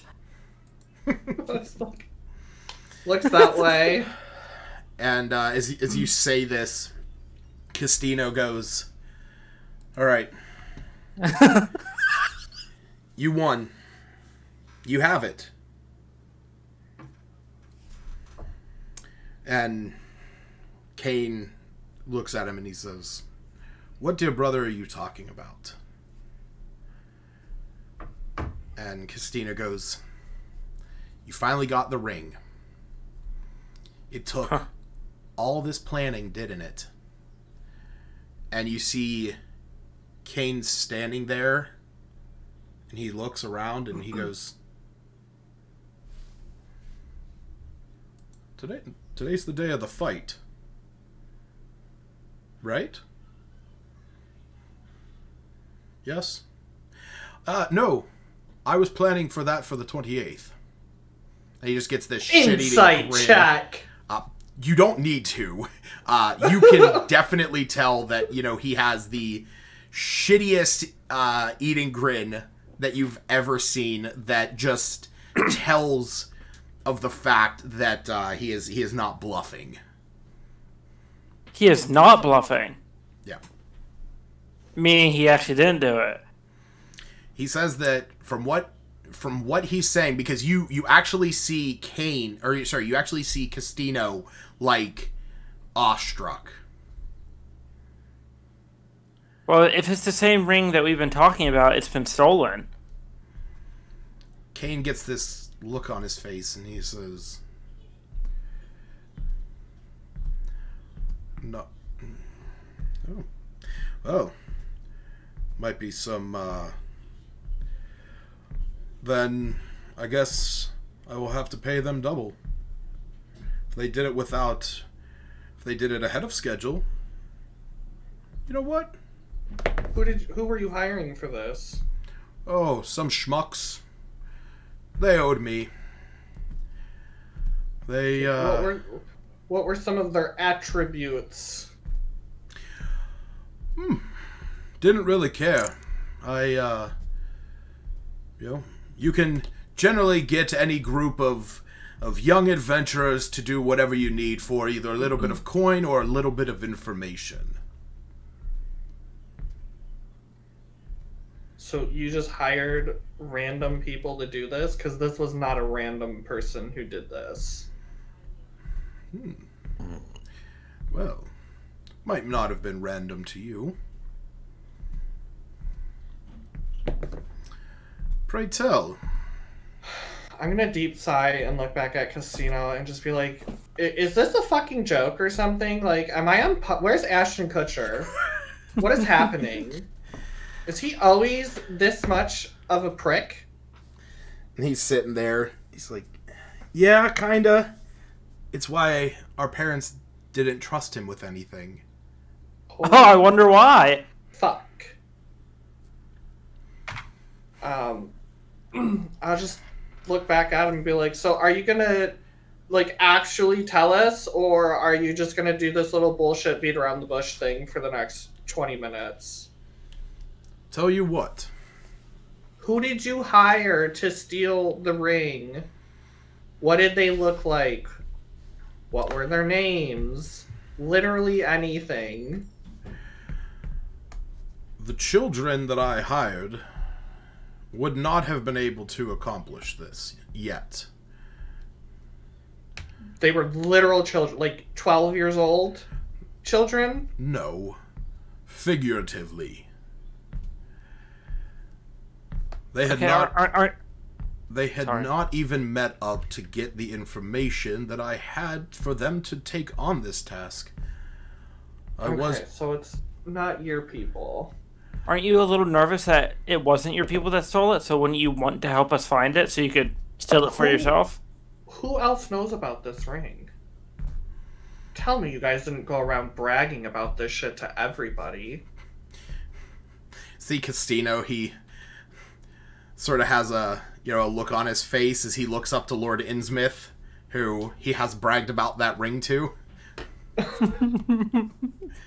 Is there anybody else? I know you got hit in the head today. So did I.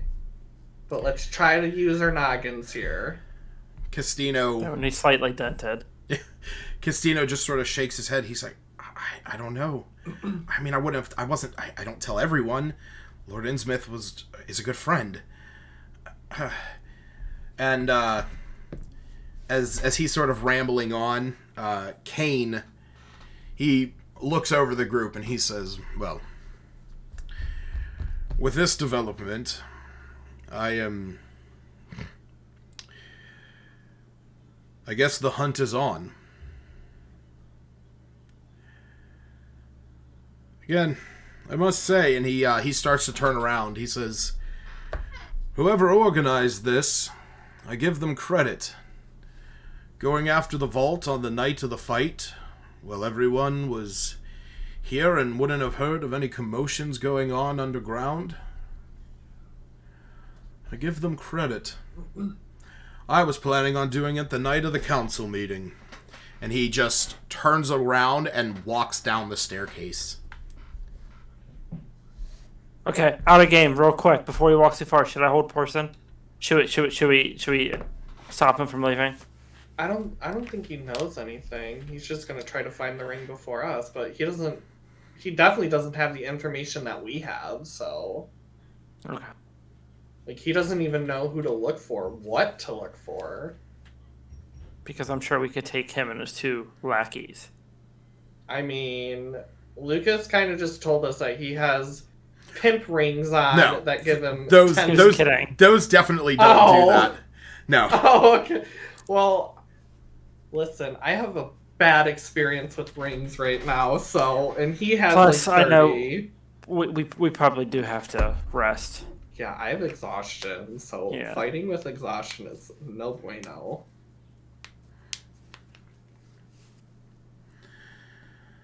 Alright, so nobody does anything as he leaves? Zash will pull 3 chairs together and be like, really? You're not going to stay and watch? As he's walking down, he, oh shit, I could actually do this.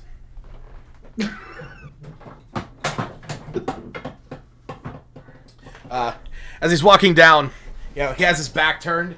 He says, "Oh no, I've had my entertainment for the night."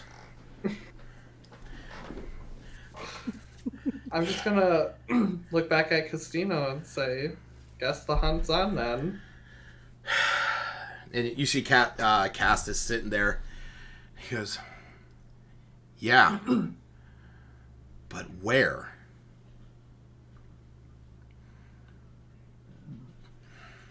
Out of game real quick. Did I see his hand? Whose hand? The dude who took the ring. His, metal claw hand? Yeah. Okay. being around Cephas a lot, and now this other dude, is this guy, do I get an idea, is this guy a Warforge? From seeing Alpha Romega and Cephas, it is not in the same capacity. It is not the same caliber. For them, Warforge are comprised of metal plates where like wood and like, you know, vines and are sort of set within them. You know, some of them can just be made of full metal and whatnot, but it's like an arcane, you know, sort of essence. Okay. You know, that's actually, like, you know, one of the main things. Like, whatever this was,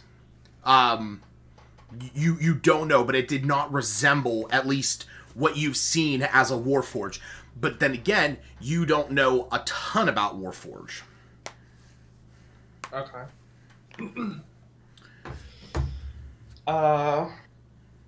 Okay, shit.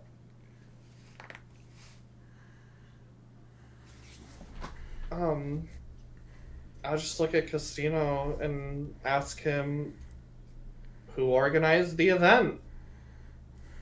I did. I mean, okay.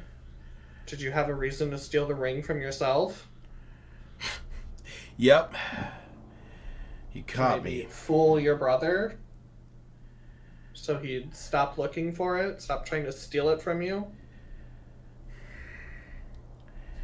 Look, I think you're giving me too much credit. I'm an entertainer. I'm a businessman. I'm not some shrewd crime lord. Who all knew about this in the planning stages before you guys released it to the public that there's going to be a fight tonight? Those working down at the labor union. I mean, I reached out to the FWA, seeing who, you know, months ago. This was all in the work months ago. Gonna look at Lord Innsmouth. Mm-hmm. Did you ever tell your son about this ring? Did you ever mention this in front of his son? You see, Lord Innsmouth says no. I would have never told my son about something like that. Never would have had a reason. And you see Cast, he says, I can't say, I don't think so. But I don't know.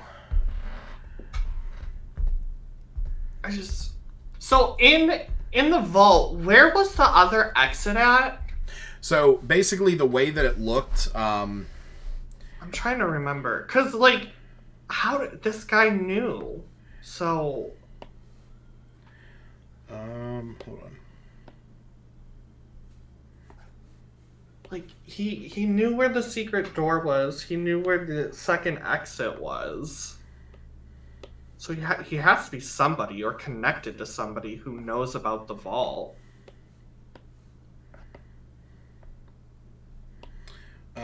So for what it is worth, basically what it looked like was, I guess from a top down.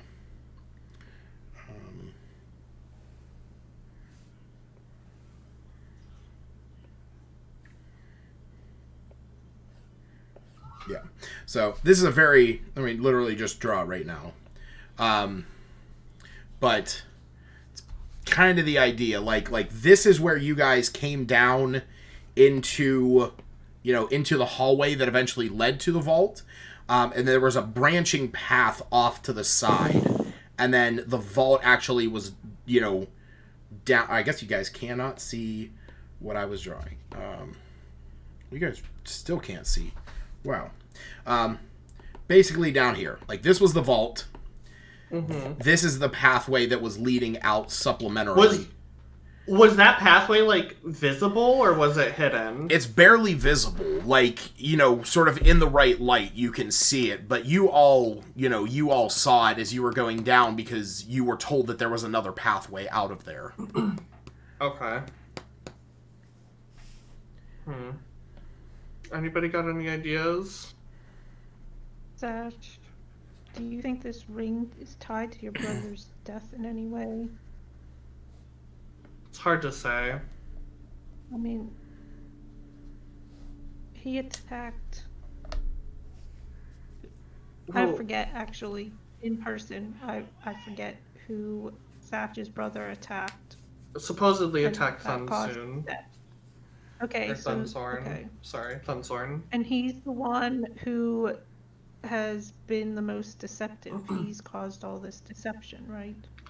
Right, which is why I asked them if either of them had told him about the ring, because how did he know it was down here? I mean, this could have been the treasure all along. This could have been what they were talking about.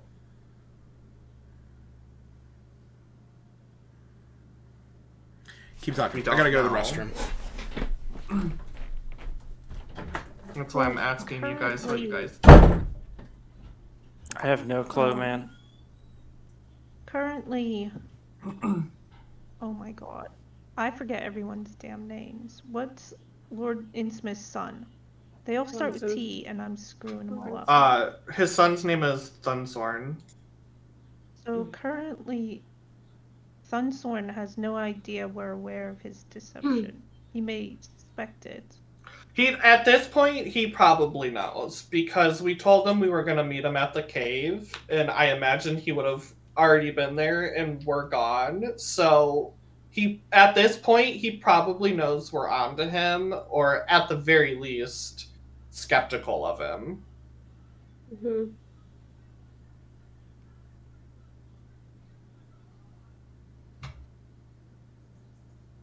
So, and from what Lucas was saying, What's-His-Face's brother was being super honest to us and, like, kind of shoving it in our face that, like, he was planning to try to steal the ring, but he just hadn't done it yet. So, there's no reason to believe that he was involved in it. So now we just got to figure out, was it Thunsorn? Oh. I mean, that's who... It seems likely that it was him.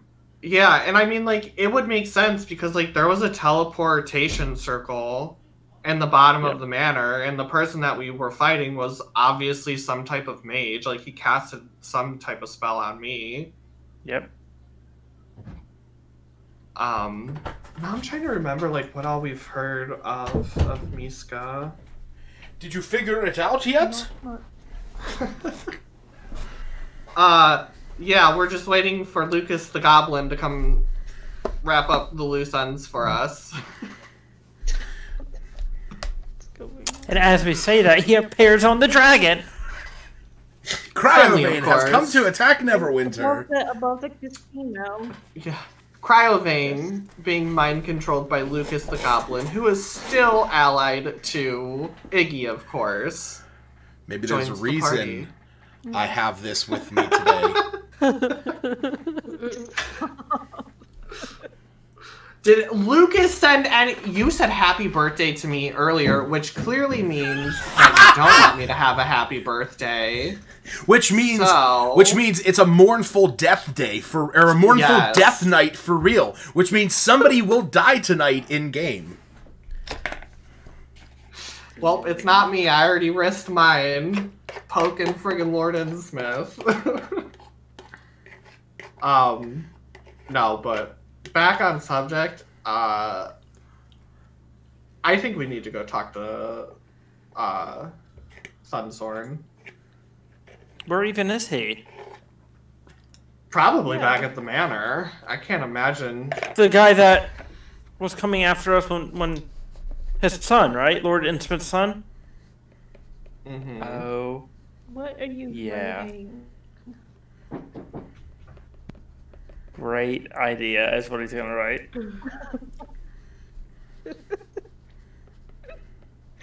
I wish you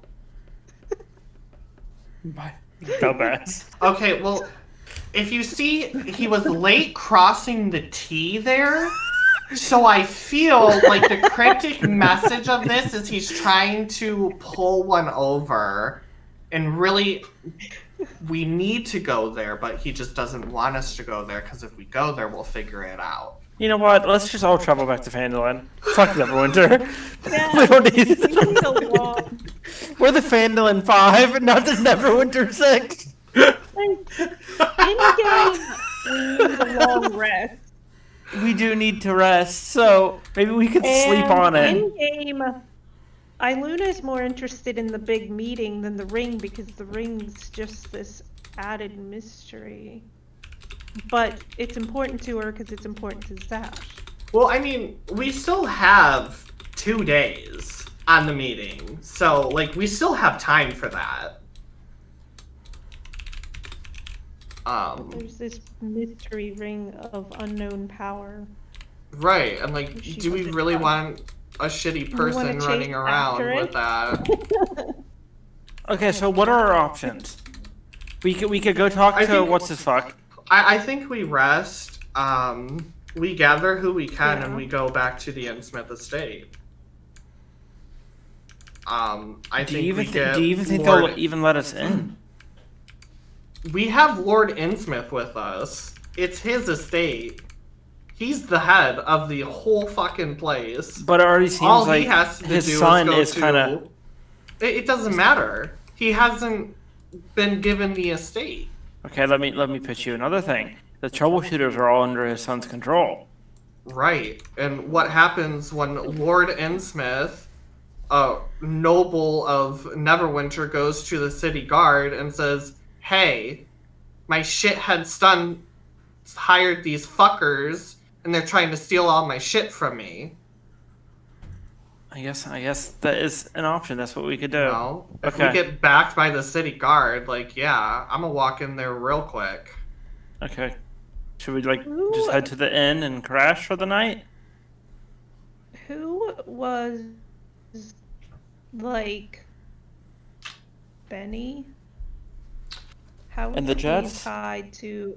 No. Benny was the little rat that Thunsorn was meeting with when my brother died. Okay, We could go talk to him tonight. He would talk the most. He could die tonight.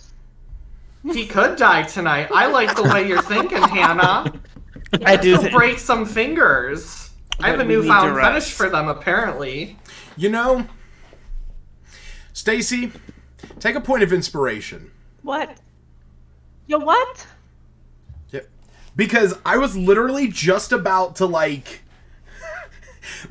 seeing you guys like there's been one thing that I've been like wondering if you were going to do, and if you look in P5. I did not look. Oh my god! I just remember there was somebody tied to. You're such an asshole. And He's such an asshole. Oh, I didn't even see that. What the heck? To be fair, I was skimming my notes to try to figure something out. I wasn't Wow. even But skimming here, notes. I'm sure I would have hit Benny eventually. Here's the thing. I There were didn't 3 even people. send that. And that's what I mean. Like I hadn't even sent that yet.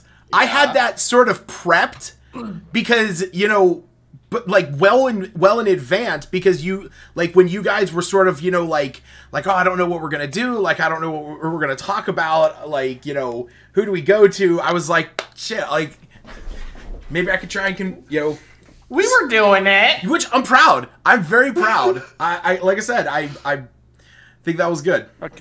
Okay. Yeah, do we go and talk There were to... 3 people. So, a Zash question. Would Zash know what Benny's, like, I don't know, I want to say, like, compound, but I figure he probably just works in some, like, random fucking office building somewhere. Yeah. Like, do I know, like, does he normally have guards? Is he by himself? Like, I figure this dude's a little shithead, so he probably has somebody with him. Pronounced Shafid.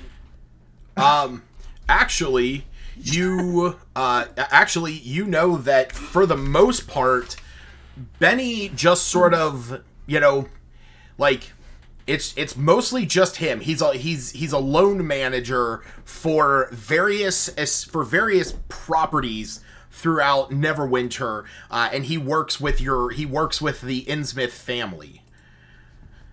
Okay. So do we go talk to him before or after we rest? Before. We don't need to rest to go talk to Benny. He's a little rat. Okay, let's go then. Do nothing. Get him by himself. Yeah, I imagine I would know where he's at. Too, didn't you? So I did. Okay. Yeah, we're good. Yeah. We're a little tapped on spells, but we're good. Let's go. I don't think he's gonna fight. I will be right back real quick though. Lucas, the inspiration. Yeah, roll a d6. Roll a d6 and then add that to your inspiration pool. But, I mean, I was just remembering there were 3 people involved when just a freaking one.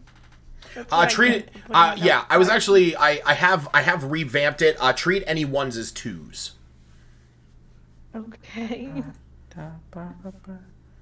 Wait, was I supposed to roll for inspiration points back in the? No, you should have. You should already have them. Yeah, you have 2.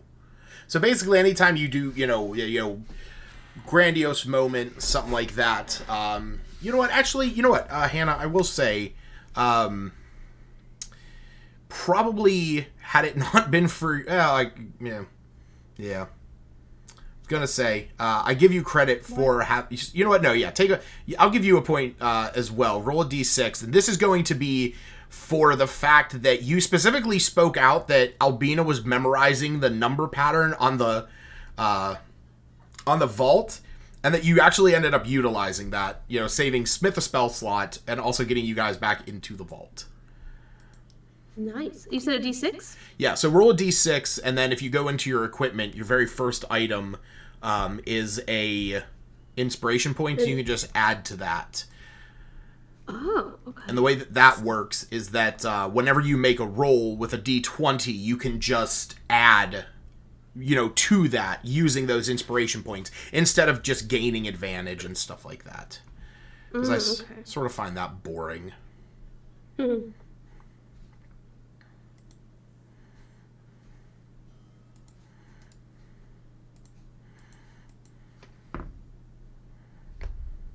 Up, up. Boo doo doo boom boom boom.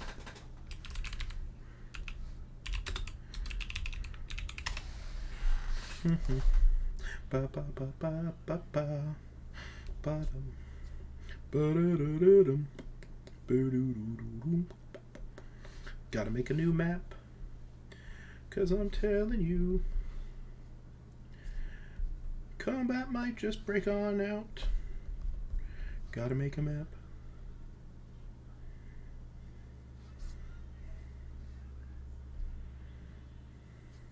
I like the Grease theme song, Gotta Make a Map. Oh. I'm glad you got some enjoyment out of You better shape up, 'cause I need a map. I need a map.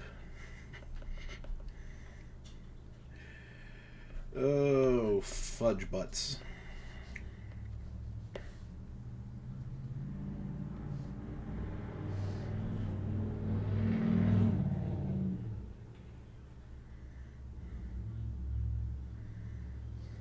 Sorry, I'm back. Welcome back.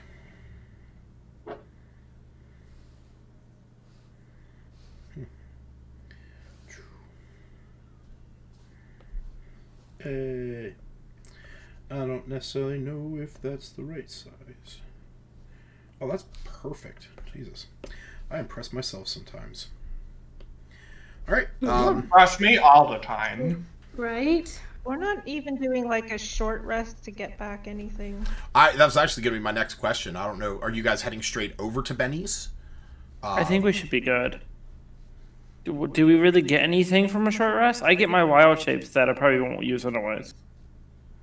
Until I do need to use it, so. I get a phase step back. Yeah, Nylor. Yeah, Albina gets her Channel Divinity. Iluna gets her Phase Step. Nylor gets his Wild Shape. Cephas would just recover some hit points. We'd all recover hit points, right? Yeah, you could all recover. It's just barbarians don't get anything extra. Yeah. And I know Smith could use Arcane Recovery to regain some spell slots. How long's the short rest again? An hour. Yeah. Basically, you guys could sit there and watch the. I could pet my cat while I watch them fight. Yeah, you guys could finish up watching the fight as Alpha Omega fights off against hulking, or he's gonna fight off against Randall the Savage, because I like Randy Savage. An hour wouldn't be a bad idea to take. Let's take an Is hour. there betting for this? Please tell me there's betting. Sure. Oh Lord. Okay, because Zash is gonna put 5 gold on Randy the fucking Savage. Okay. Okay, so we are short resting. I could go ahead and hit the button. Yes.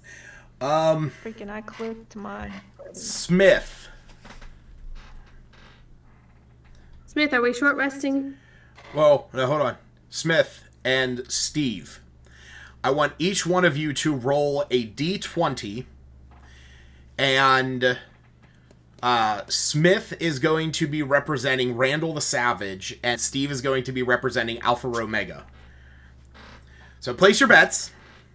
Hold up, yeah. Higher number wins. I don't want to join in on the betting. I'll put in 6 gold for wait, who is Smith representing again? Randall the Savage. Randall. Yeah, for Randall. I said 10, right?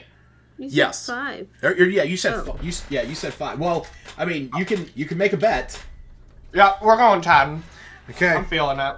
Come on, Randall. So we got 2. Or wait, how much did you want on? You know what? Let me just put 10 with Zash. Okay. So we got Randall the Savage and Alpha. Anyone betting on Alpha? See, I'm like, should I use my last free augury to see if the outcome of somebody win? but I'm like, no. Do you value your life as a player? See, the best part is, if you would do that, whoever you would bet on, I would have to give advantage. I mean, I could do that and fuck over to the teammates, or I could do it and... All of us. Listen, if you do it, you guys have to PM it between each other and keep it quiet. Yeah. Yeah, keep a straight face if you're doing it. Nah, I'm not gonna worry about it. All right. That's my last one for the day. So we got 20 gold on Randall the Savage. Pressure's on, Smith. All right, yeah. Smith and Steve, go ahead and just roll a straight d20. Ooh. Ooh! Randall, Nice! Oh man. Randall the Savage. Yeah. All right. Yeah. That's so 10 gold for me. Yeah. Nice. So Albina and Zash each win 10 gold. Thanks, Zash. You were my I inspiration. personally would have bet Hell yeah. the same way. But not Iluna. She doesn't bet on anything. Now I can get some extra kitty crackers for Rafa. Okay, so we're short resting, yes? Yeah. Yes. Yeah, you guys can go ahead and short rest. Mm-hmm. I'm going to use 1 hit dice. Okay. D8 plus. Oh, I used the hit die to max myself out, and I got 3. So I can do a hit die since I'm a cleric as well, right? Yeah, I mean, hit dies are just across the board. 1d8 plus 3. Yeah, so it's 1d8. So basically, you have an amount of hit dice equal to your level. So you can roll 6 of them if you so chose, which it's really not necessary. I would just recommend either rolling 1 or none, because you're still fairly up there on hit points, because it's going to be 1d8 plus 3 that you regain. So, you only needed 2 anyway, so rolling was sort of superfluous. Wait, if I just short rest, was I going to get my hit points back? Because No. it didn't look like it did. No. So when you click short rest, and then you roll. That's with those charges. Right. Oh. You go through those charges. You see how much you get, and then you add those hit points back. Okay, Cephas gained 6 plus what? Or is it just 6? Cephas would have gained 6 plus 3, I think, is his con. So he's at max now. So I don't know if I want to. Okay, I could stay at 49, and then I could just get my little, what do you call those? Charges back, which seems okay to me. Yeah, I don't think you need to use a hit die. I'm not gonna do that roll. I'm so sorry. It's all good. I just saw that it didn't bring me up, and for some reason I was thinking the short rest did bring you up, and I was like, wait, I gotta roll, I guess. I just rolled 1 and rolled the best I could roll, so I got 10. So I'm back up. Nice.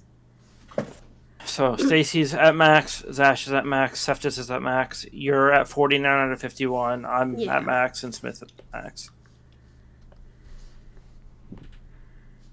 If I need you to heal me, I'm just gonna slide you the 10 gold I won. You don't need to give me gold for that. Like, here. I'm actually, I still, because I have 2 first level spell slots left. I have 1 second level, and I have 3 third level, so I'm perfectly fine. And get Rafa some treats while you're at it.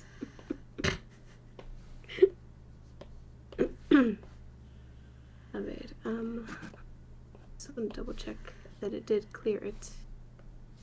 Oh no, that's per long rest. Okay. So I didn't even need to do a short rest. It's 1 bonus act. The harness divine power is what I was thinking. Okay. It's fine.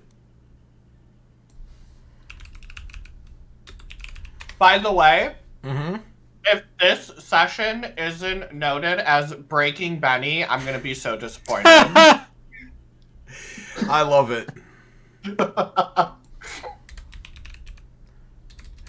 Breaking Benny, nice. All right. Oh, here we go. This would be the word. Oh my god, what the fuck is this picture? I love it. What the fuck? Oh no. See, this is one thing I love about just looking up, you know, for just D&D characters in general. Like, you search up a random term with D&D attached to it and just treasure troves. Oh my god, no. This is absolutely him, and I fucking love it. Yeah, because there's really nobody better.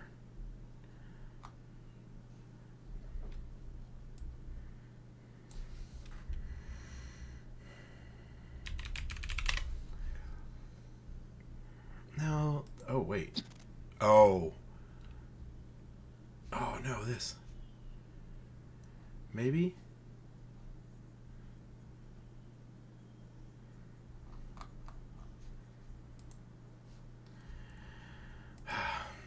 Damn it.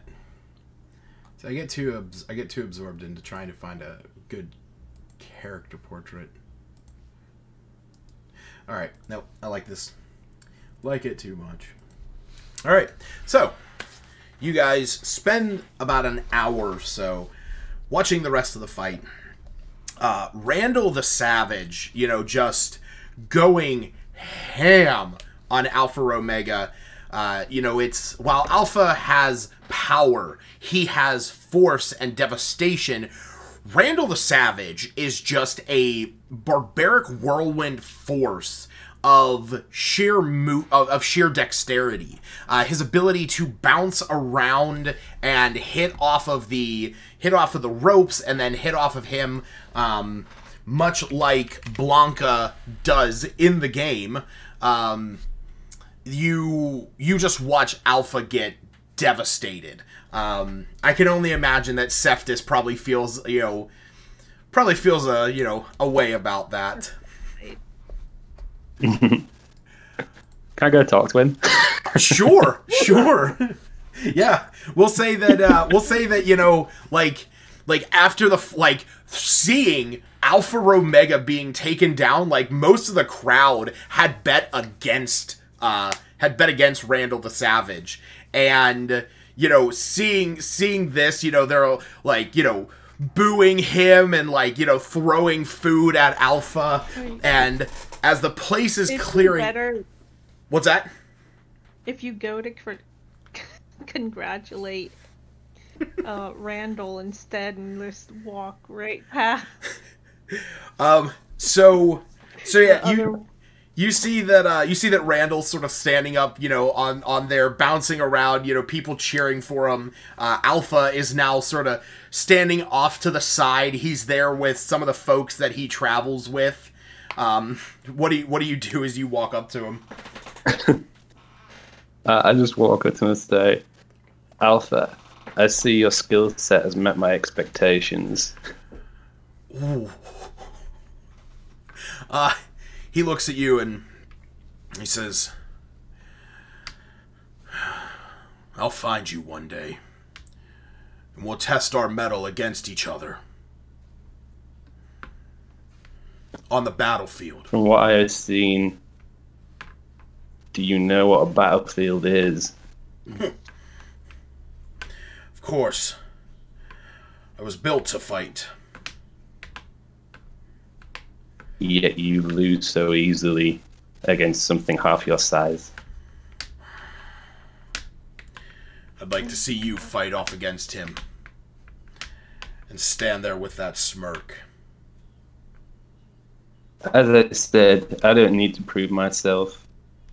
You should reevaluate. You are a powerful warforged.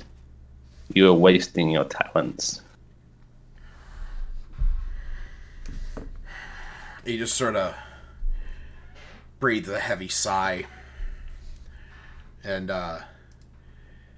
see one of the guys that's standing there with him, says, "Come on, we gotta go.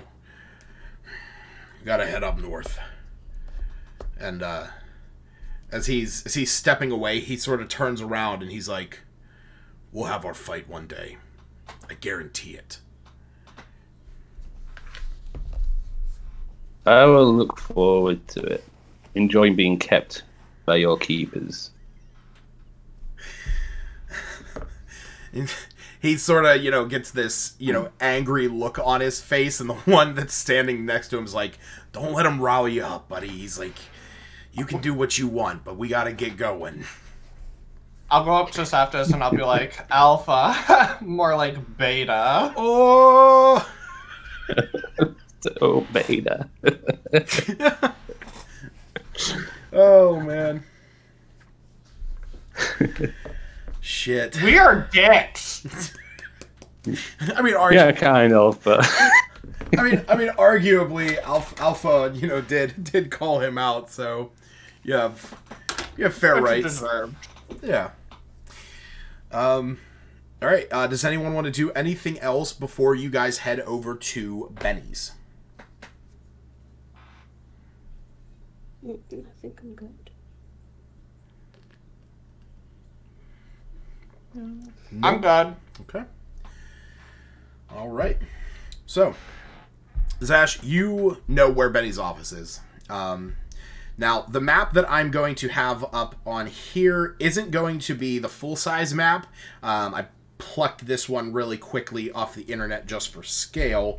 But basically, when you, where his office is located, or where his office located in Neverwinter is, it's a very small, sort of like an apartment in between two larger buildings. Has sort of like a red brick construction on the front. And as you head up, you see that there is a light on in the second floor, which, from what you are aware of Benny, he actually lives up above his office.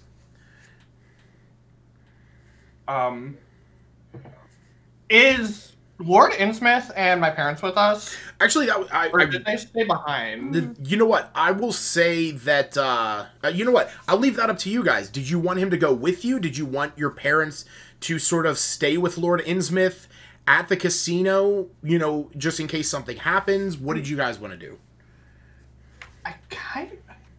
I feel like his character, he would want to come with us since it involves his son so heavily. I feel like that makes sense, right? But both their sons. Yes, yeah. I mean, well, Benny would. I know my dad would definitely. Yeah, so, I feel like they would definitely want to come. So here's, I'm gonna say, we can make the argument one way or the other, because yes, you can make the argument of, you know, your parents would want to come because it was their son, and Lord Innsmouth would want to come because he wants to find out that that information. You could also make the argument that your dad and mom being confronted with the person who may have facilitated their son's death, you know, and being unrestrained, your dad might not be the best person to be there. And Lord Innsmouth might also, you know, not be in the right state of mind to restrain himself if his personal loan officer was betraying the family by any means. So, like I said, I'll leave it up to you guys if you want them to go with you.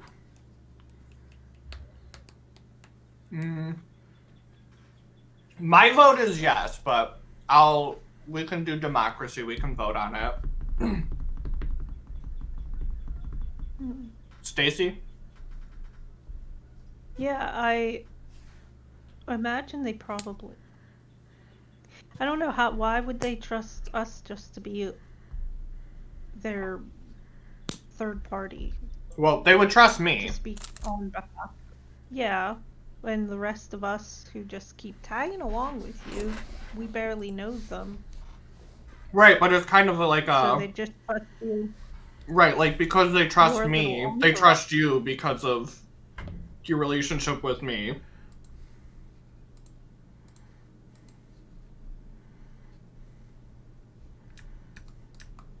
Yeah, like I said, it's up to you guys how you want to do it. If you want them to be with you, they can be with you.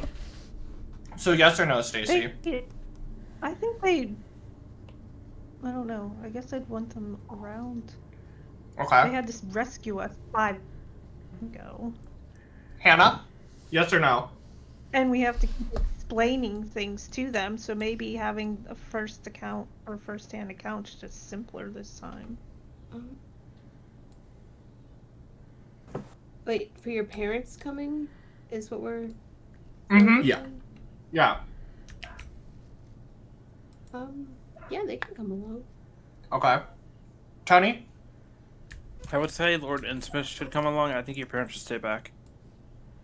I don't think it's the safest place for them. Okay. Smith? I kind of agree. I'm fine with Lord Innsmouth, but I don't think your parents should come. Okay. Steve? Yeah, I think they should come along. All three? Yeah, I think so. Alright. It was 4-2, so they're all coming. Okay. Alright. So, you all begin to make your way through the streets of Neverwinter. You know, Zash, you are obviously aware of this. You know, your family, Lord Innsmouth, are all well aware of where Benny's office is. And, like I said, at a point you come up to this, you know, redstone-faced building, 2 stories, that, you know, a little bit deeper than it is wide. So when I show you the map, basically, it is actually like 2 rooms. There's also a staircase on the left that leads upstairs. And, you know, when you get there, do you knock? Do you, like, what do you do? I feel like we should let Lord Innsmouth knock. I kind of want to check the house out first. Okay. I'm going to, like, excuse me, sneak around and, like, peek in the windows, see if I can see what's in there, who's in there, what's going on. All right. Yeah, we'll say you and your parents will actually sort of do that jointly. And as you head up to the one window upstairs, you can see a halfling. Put his picture up in the chat. Um, you start heading up there. As you do, you glance into the window, and you see Benny sitting there, this smug, sort of weaselly-looking halfling, sitting there in his pajamas, reading a book, and, in front of... It's a onesie, isn't it? What's that? He's wearing a onesie, isn't he? He is, absolutely. And it's one of those ones that has the butt flap where one of the where one of the buttons is broken. And as you're climbing up here, you go to peer into the window, and your claw accidentally taps on the window. And as it does, Benny looks over as he sort of, puts his book down, and as you move back, as swiftly as you can, you feel that, like, you may not have been fast enough, but as you sort of lean your head back from the, street lamps that are here in Phandalin that, cast enough of, a light on the buildings, there's almost this, like, perfect shadow right where you were that blocked him from seeing you move back.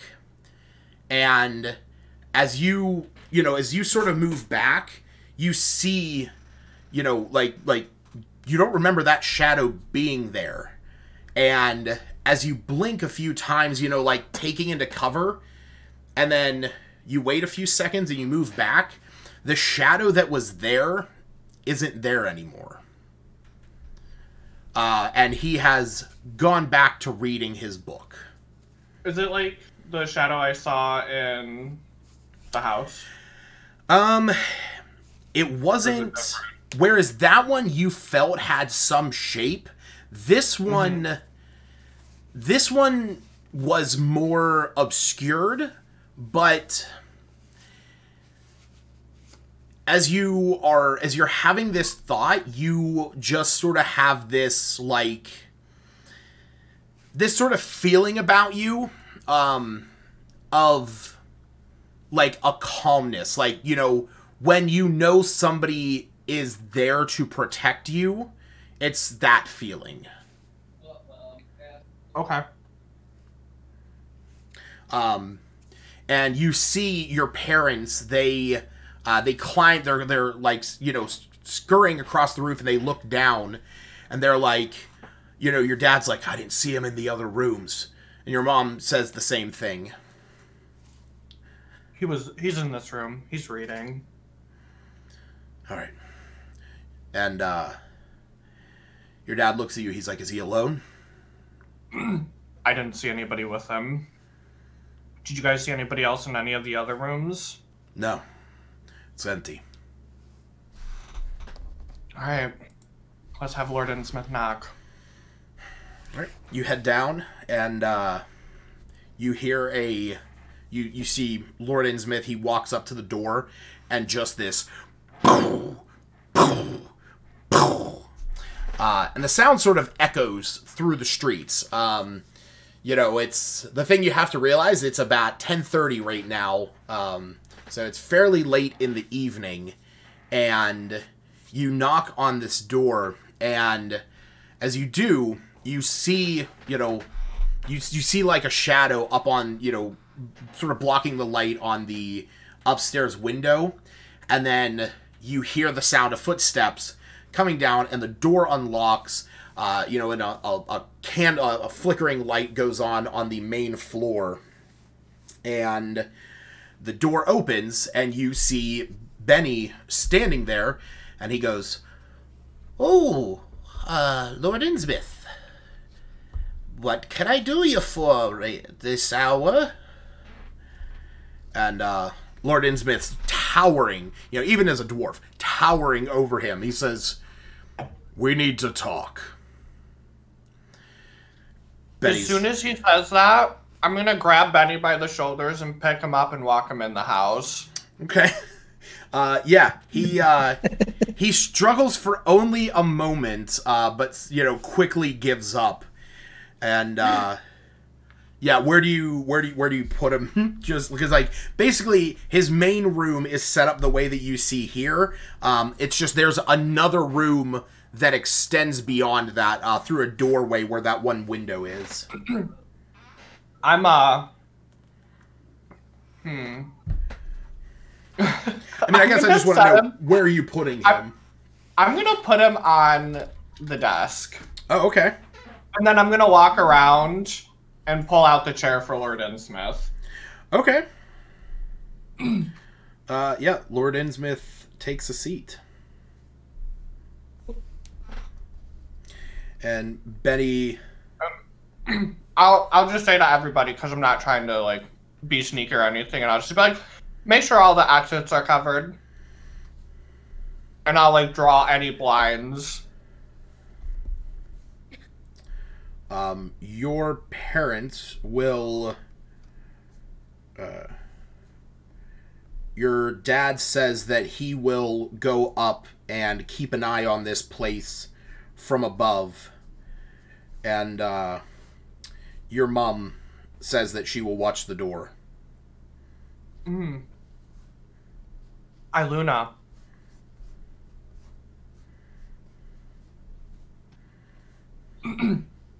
Do you want to have anime out on the roof for us? Sure. So that's where your dad's going? The roof? I think he's just going to be on the upstairs in general, but if we have anime on the roof too looking out, I feel like that would be really helpful. Sure. She can relay. Right, that's not going to be more than 120 feet away. No, yeah, that'll be fine. Yep, I'll send anime to the roof to look out. Okay. And to obviously fly back to us if she's in danger. Look at her on the floor. Yep. We'll place her over there for the time being. All right, and North said that window's actually a door. Yes. So basically, the way that what this place actually looks like is there is another room, sort of on the back side of here. That this would be a door that would open up into there. Okay. Aside from that door and the window on the right, Oh, are there sorry. any other entrances on the exits? This window does not exist. There are actually windows on the front side of the building down here. Oh. Okay. I was just considering planting Iluna near a window for anime to come to her faster. Yeah, you could go down by one of these two windows.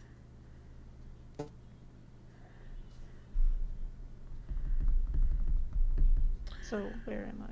By a window. I just really preferred that side. I'm disappointed it's not one. Yeah. Yes, like this over here is just another apartment, and over here is another building. So. Okay. Okay. Yeah, he's sort of, sat up on the table and says, so what's going on? He turns around, looks at Lord Innsmouth. He says, quite the party. And Lord Innsmouth looks over at you, Zash.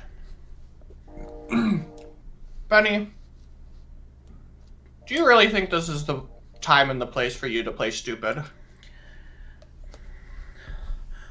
What do you mean? You know exactly what I mean.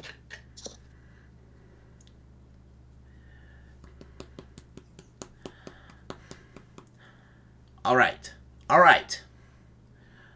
So I was scraping a couple copper off the top. Benny, I will break your fingers each time I have to ask you. This is your last chance. What happened? Like Septis can just walk over and just stand right behind him or something for intimidation. Okay. Yeah. Roll, Zash, roll intimidation with advantage. -1, here we go. I'll actually give you Septis's intimidation with that. So it'd be +3. So 12. Okay. I would like to... Oh, wait, I rolled it with disadvantage. I'm an idiot. I mean, we anyways, yeah, it was a 9, so yeah. 12. Yeah, 12. What were you saying, Albina? I was thinking of, blinding and zone of truthing, or one or the other, but I don't know if that's gonna cause, like... You really want to blind people? I was gonna say, Hannah sits there. Hannah sits there every session like, can I blind this thing? Can I deafen this thing? Yeah, I was just thinking, like, that might be the first thing I want to do, is just blind him while Septis is just standing right behind him. He just feels a presence behind him, and, Zash is, like, hand on his shoulder. Do you really want to be lying to me right now? Do you cast blindness on him? Yeah, and then, I just want to double check one thing. Let me read this. Okay. Is this where I can do the guided strike? I could do my guided strike and blind him. No, it doesn't work like that. No. Oh, yeah, blindness is just a save. They roll a save to see if they're blinded or not. If you are casting blindness on him, I'm gonna go ahead and just cast it. Okay. He fails. You see, like, Septis is walking over to him, and he's like, looking back over, and then all of a sudden he goes, "Where'd you go? What's going on? No, don't kill me! Don't kill me!" I just look over at him and be silent and answer Zash. Okay. I'm gonna give Albina, like, a puzzled look, like, the fuck did you do? And I'm just gonna be like, he's not gonna see if he tries to escape. Let's just put it that way for the next... Is it just a minute? Yeah. Yeah. Forever! Benny, you hear that? You want your sight back? I do. What happened? And if you're lying to me, you're gonna lose limbs. Now that he's blind, go ahead and roll that intimidation again. And roll with advantage. So roll it twice if you only rolled it once. Can I use guided strike for that? No, it doesn't work that way. Oh, I'm sorry. I'm trying to understand this. Okay. I rolled a natural 18. Yeah, guided strike is only when you make an attack roll.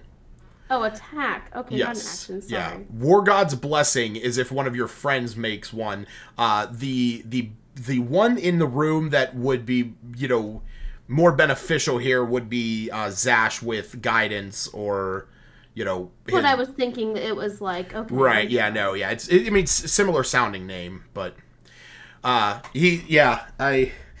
thought there would be more dialogue before he just exposited all this, but I guess you are on a mission. Yeah, he's like on this table, like he has his hands over his eyes. He's like, I don't know everything. It was okay. Just tell him what he needs to hear. I'll give you your sight back if you do well. He like sits up. His eyes are wide, but you can obviously, like, they have a glaze over him, almost like cataracts. He says, okay,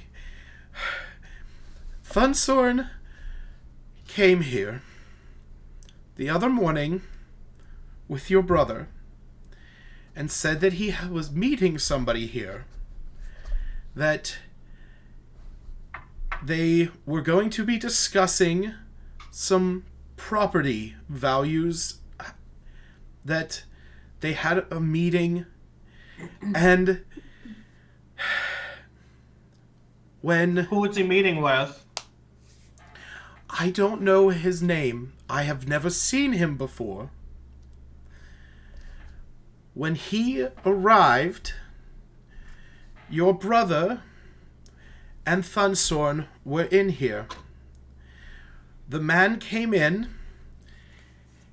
He greeted Thunsorn. Then Thunsorn told your brother to stay out here in my office while they went in to the conference room to discuss their business. A few moments later, this smoke started coming out from under the door, and your brother rushed into the room.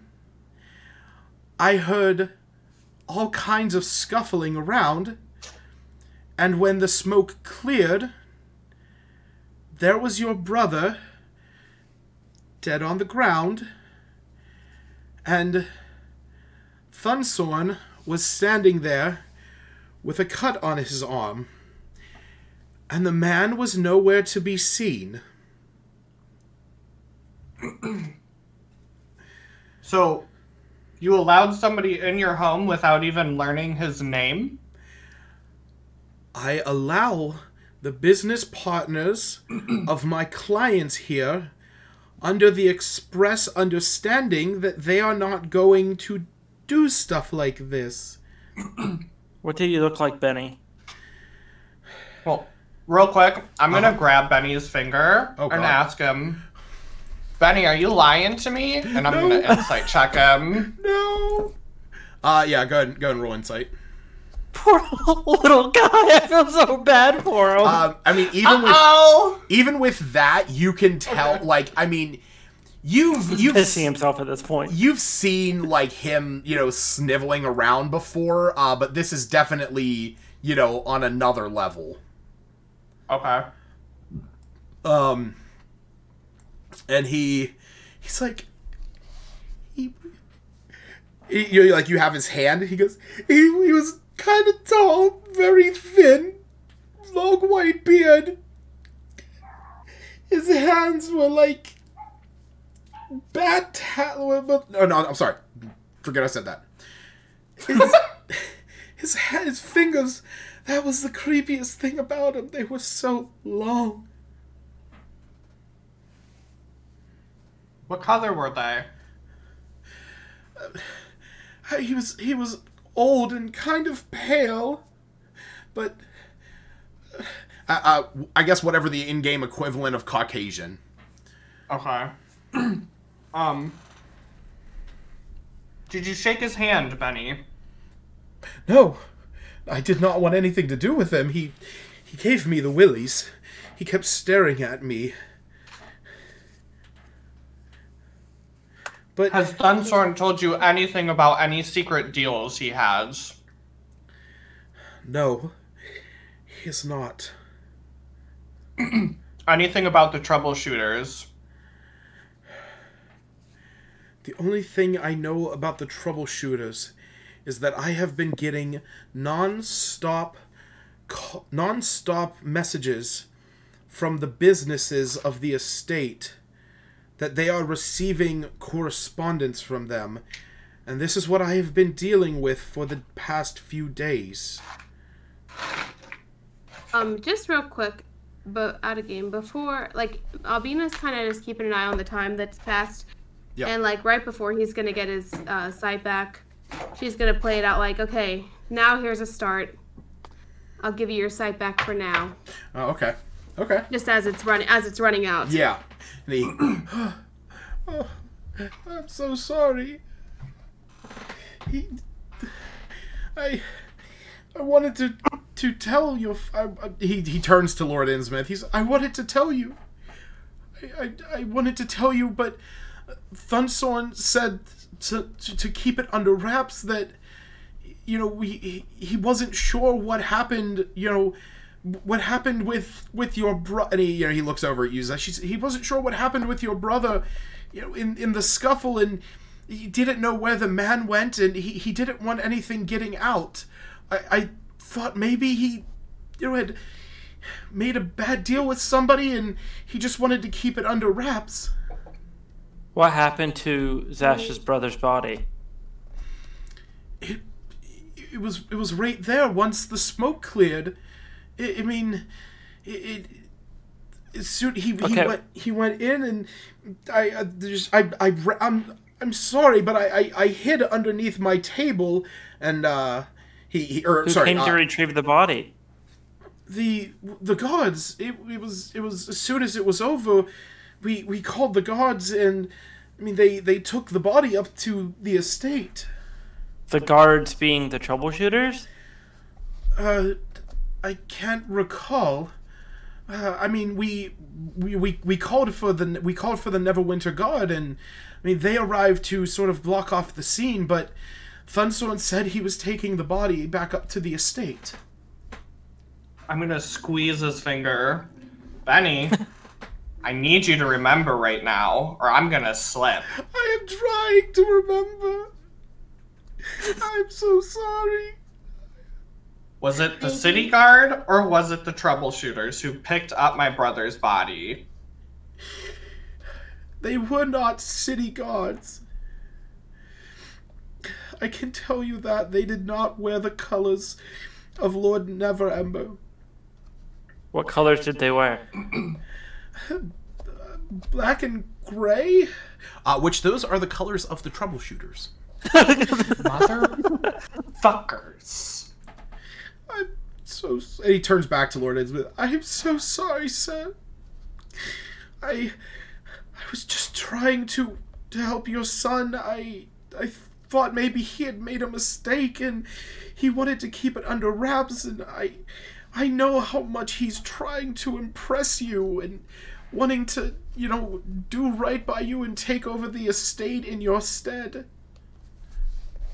We're gonna need you to do us a favor, Benny. Anything. We need you to arrange a meeting with Thunsorn. Do not tell him anything about us being here. Arrange a meeting and say something has gone awry and a bystander saw what happened the other night.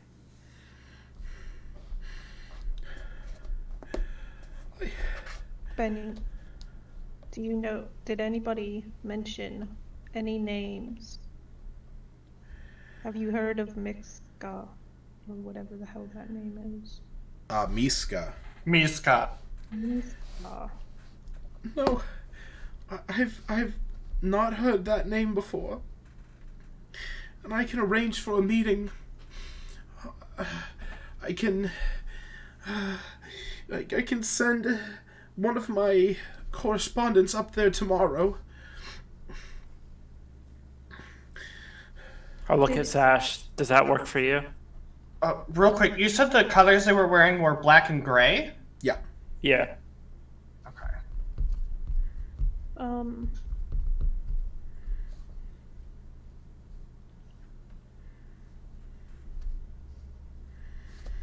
Okay, sorry, I totally missed, the plan. I told him to arrange a meeting with Thunsorn. Tell him that something went awry and a bystander saw what happened the other night. And he needs to talk to him in private. And not to tell him that obviously we're here. And to tell him that the guards have been poking around and pressuring him, and he doesn't know what to do. Yeah, do that.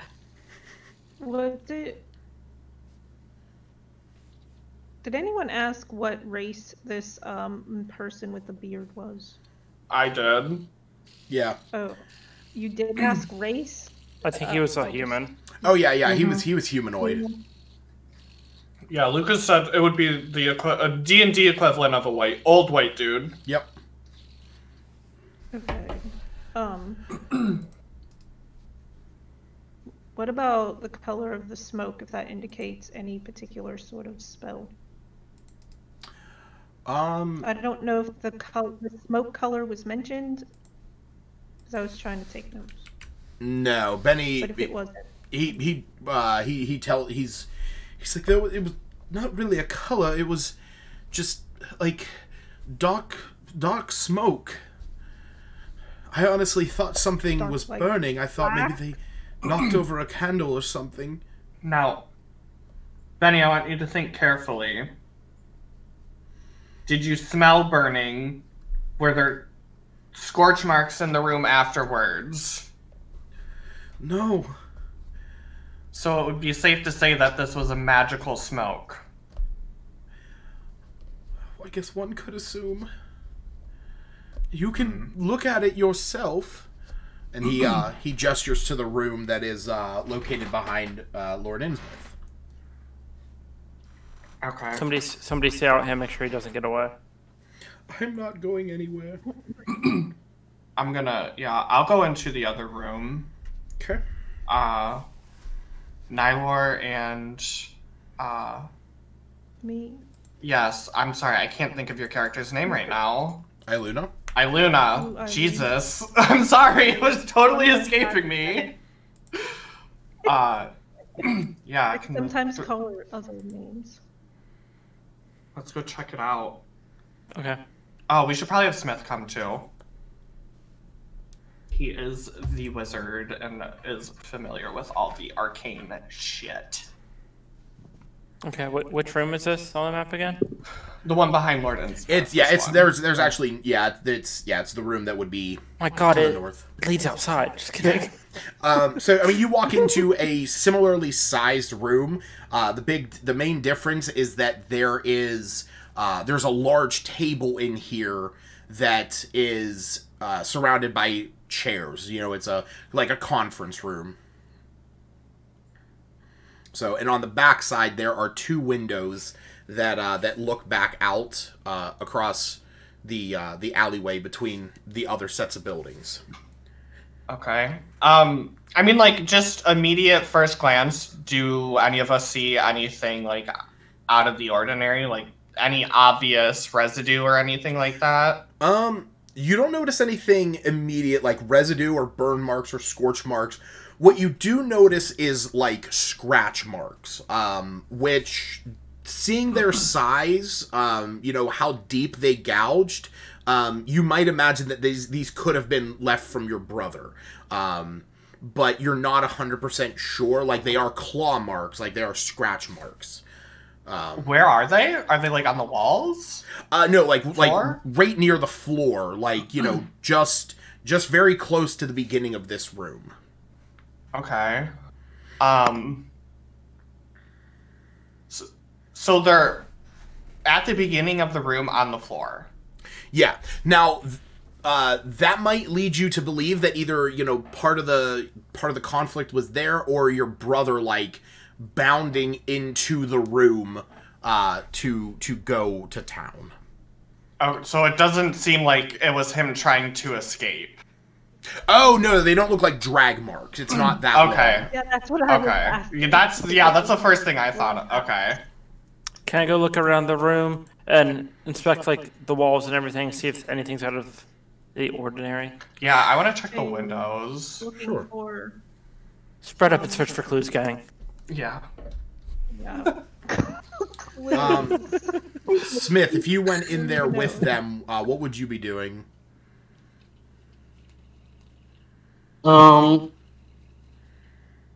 Debating whether to use detect magic or not. Can you ritual cast it? Mm-hmm. Yes. That doesn't use a spell slot, right? Correct. Okay. I'm sorry, I missed what you said. I just wondered, I mean, do I get a hint or anything that there might be many magic here, or probably not? Nothing just from immediately walking into it. But, you think that maybe casting detect magic might give you something, but if it's been a few days, while the immediate effects would be gone at this point for whatever has gone on here, there might be some residual energy left in the room. I wonder if we're going to be able to find the other teleportation circle. I was just gonna ask, would we be able to tell That would be like see any marks crowd, right? for if there was a previous. Did you go in there, Alina? And do I need to roll for a perception check? That's what I'm trying to figure out because I was gonna go with Smith. I mean, whoever is looking, whoever is looking for general clues, go ahead and roll for perception. Is there a rug in here? On the floor? No, it is a wood floor. Okay. I run to the restroom. You're back. Yep. I didn't get anything higher than my passive perception. One day I'm gonna roll. Your passive perception's 18? Yep. Oh my god. Yeah, it's kind of hard to there's only 2 more. Oh yeah, which, by the way, I know JD mentioned this to my the other group that I play with, and I'm probably going to institute the same role, at least for your senses. So perception, investigation, and insight. And I apologize if I didn't use this before, but I'm going to use this moving forward. If you roll below your passive, you can just take your passive for your senses. Okay. So. Where's my passive? I mean, that makes sense. Sorry. It's on the left-hand side. Yep. Right in the middle. The 10. So if I roll less than a 10, you mean? If you rolled, so okay. Albina, if you roll less than a 10, or for perception, Oh, 13. For your passives, If you roll lower than your passives, you can just take your passive. So, most of your investigations probably aren't crazy. Well, actually, I was gonna say Smith's makes sense because it's a intelligence based. But your passive perception. So, Stacy, so 13. Would I add 3? Or no? No. For you, you already added 3. So for you rolled a 13, so you got your passive. I see what you're saying. Without the okay. Right, because the passive is just 10 plus whatever your modifiers are. Gotcha. What was I pulling up? Oh yeah.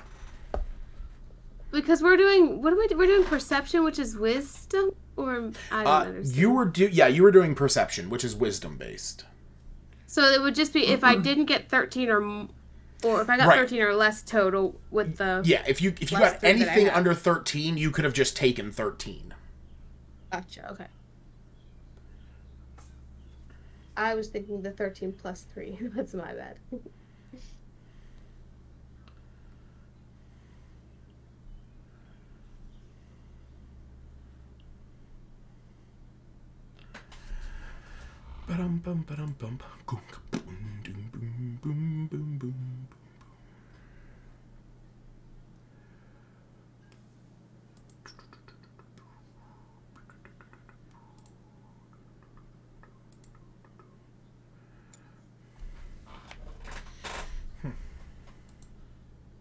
Oh, oops. I'm back, by the way. Welcome back. Thank you. Okay.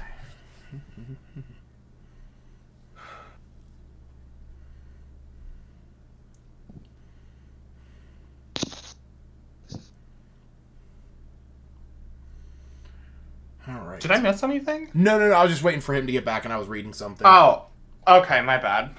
Because I did take my headset off for a second. All right. So I need that one.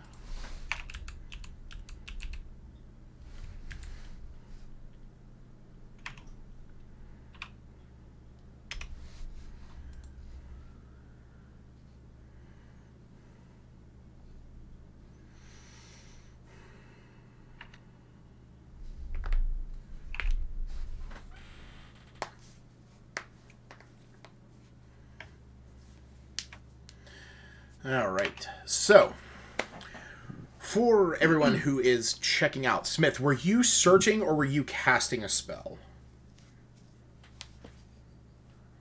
Oh, just looking around, I guess. Okay.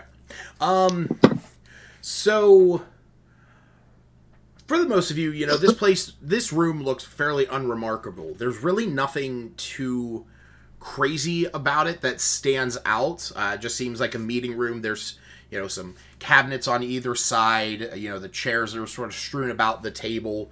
Iluna, you said you were looking, towards the windows and stuff, or what were you looking at? Walls probably. Okay. There's... Sure, but that must include walls. What's that?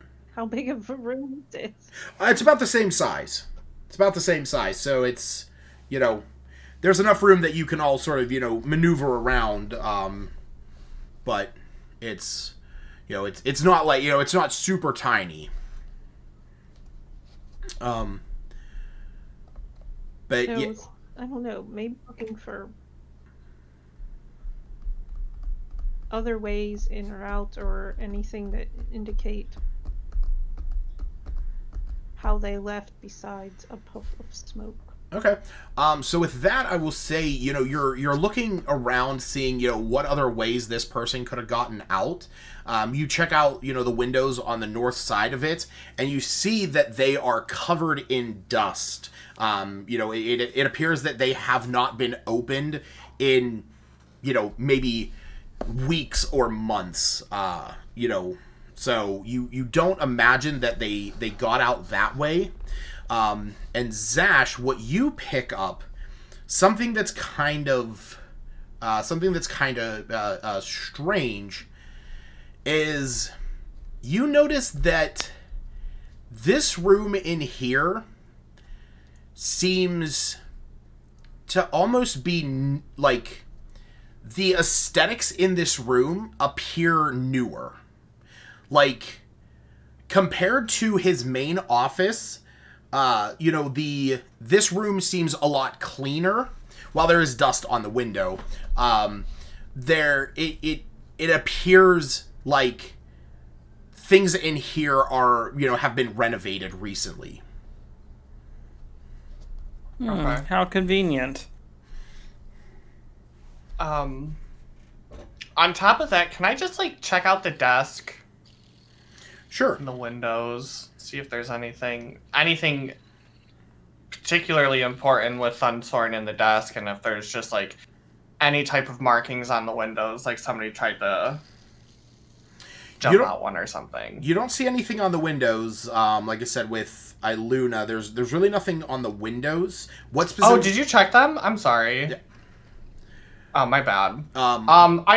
I wanted to check the desk because you said there was a desk in here, right? Yeah, it's like a big conference table. Okay. Oh, so there wouldn't be any drawers to check? No, yeah, it's an open bottom. Okay. There's cupboards on the sides. Like dressers and stuff. So you could check those. Never mind that. Yeah, I guess I'll peek in them, see if there's anything in them. Yeah, you start going through them. There's papers. You imagine maybe these are, papers that, almost like filing cabinet-esque. Right. For Benny. Okay. So, I'm gonna look at... Do they move? The cabinets? Yeah, you could, they're not bolted to the walls or anything. Are you talking about, a secret door? Yeah, that's what I was saying before. Looking for. Is there any airflow coming from anywhere? If we can move the cabinets, is there anything behind them? Any secret doors? Stashed behind them. I will say that if you peek behind any of the cabinets, you do not see anything back there. But I like where your mind's going with that.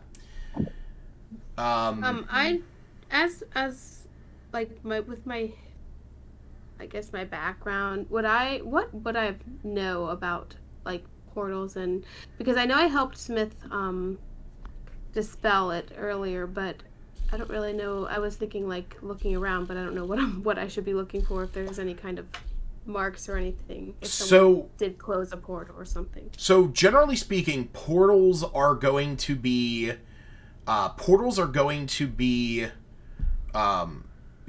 made by setting in like, you know, if you like teleportation circle specifically, you know, you have to draw a, you know, a circle, like a 10-foot, you know, circle on the ground, and you inscribe it with sigils that link your location to a permanent teleportation circle. So that would be something that would have to be, you know, drawn like onto the ground. Okay. Can we check on the underside of the conference table? Sure. Yeah, is there like... Is it just wood? There's nothing there. I don't know. Just Okay, listen. I'm just trying to channel my inner Velma, okay? I like where Jinkies! I like where your mind's going. I'm gonna call out to Seftis. Hey Seftis! Can you bring the precious cargo in here for us? Will do. He comes in carrying himself because he's precious cargo. Indeed, I'm gorgeous. He's just hugging himself like this.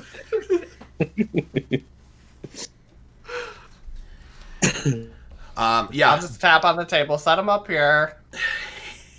He comes in, Benny's gonna need some therapy after this. He's like, yeah, what? I don't like your tone. If you said there were no scorch marks in the room, right? Nothing too crazy. No, nothing. Would you care to explain why all this furniture is new? The furniture, that was, it was, we had a remodel, a few months ago. By whom? By the Innsmiths. Is this true? Are you asking Lord Innsmouth? Yeah. He looks and he says, I never approved a remodel of this office. I wasn't aware that it needed one. Benny, I will literally snap your fingers off and scoop out your eyeballs and eat them. Whoa. Happy birthday, JJ! You are pushing me to a point of no return. Okay. Come on, Benny, you need to stop the lying. Like, he sees right through your falsehoods. I'm not lying. I'm not lying. I didn't think it had anything to do with it. Thunsorn came down here a few months ago, said that the place was looking ratty. He wanted to liven it up. He said that he only had the funding to do the conference room, which I understood because that's where he would have his business meetings, and I understood it, and he said that he would front the money. So they came in, they brought this new furniture, they replaced the flooring, they painted the walls. They replaced the flooring. The entire flooring? Well, yeah, they took out the old boards and they put in these new Paduk ones. Which I interrupt him. What did they do with everything that they took out of here? Is it stored anywhere? Did they discard of it right away? I don't know. I wasn't. I didn't look. It wasn't. They replaced the flooring of the entire room? Yes. Well, at least in here, like I said, in the conference room, for what it's worth, this is sort of what the flooring looks like now, compared. So you can see, compared to what it looks like in that picture where his office is, right, to that. So new furniture, new floor, painted the walls. I'll look at Zash. Should we tear the floor up?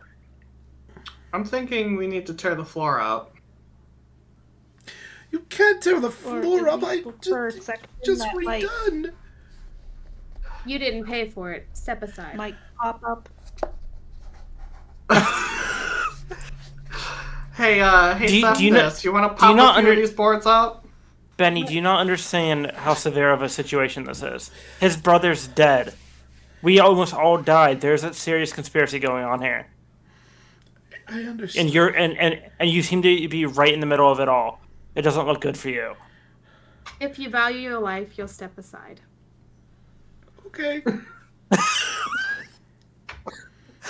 I'm gonna hand him a card of a good therapist. While this is all going on, Smith, are you? While this is all going on, Smith, are you doing anything? Yeah, is he gonna? Can you detect magic like under the floor? Is that thing? Yeah, you could take magic. Okay. Do you want to do it? Do you want to do it before they do what they're gonna do, or do you want to do it after? What are they gonna do before? Yeah. We need to carefully take up the floor. I presume we're looking for another circle. Who knows what we're looking for? But we yeah, I'll do it before if that's okay with everyone, I guess. Okay. Yeah. So we'll say while this conversation was going on, Smith was casting Detect Magic. And, right about the time that the group sort of determines, like, oh, we should probably rip up the floor, you cast this spell, you begin to detect the auras around you, and from the table, from underneath the table, you are detecting 2 schools of magic. One is conjuration, and the other is illusion. Underneath the table? Mm-hmm. Okay. Well, he didn't tell us that, so. Yeah, is that in the same room? Yeah, in this room. Yeah. Okay, I'll go inspect it. What do I see anything so it's under the floor, under the table?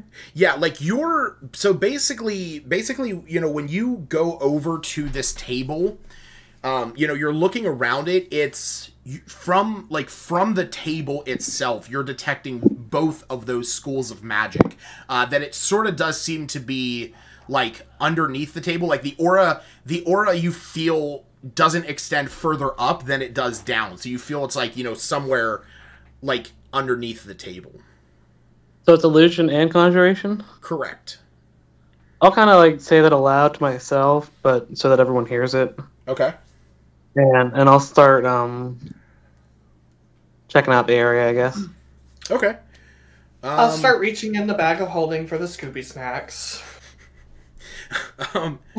What specifically are you doing?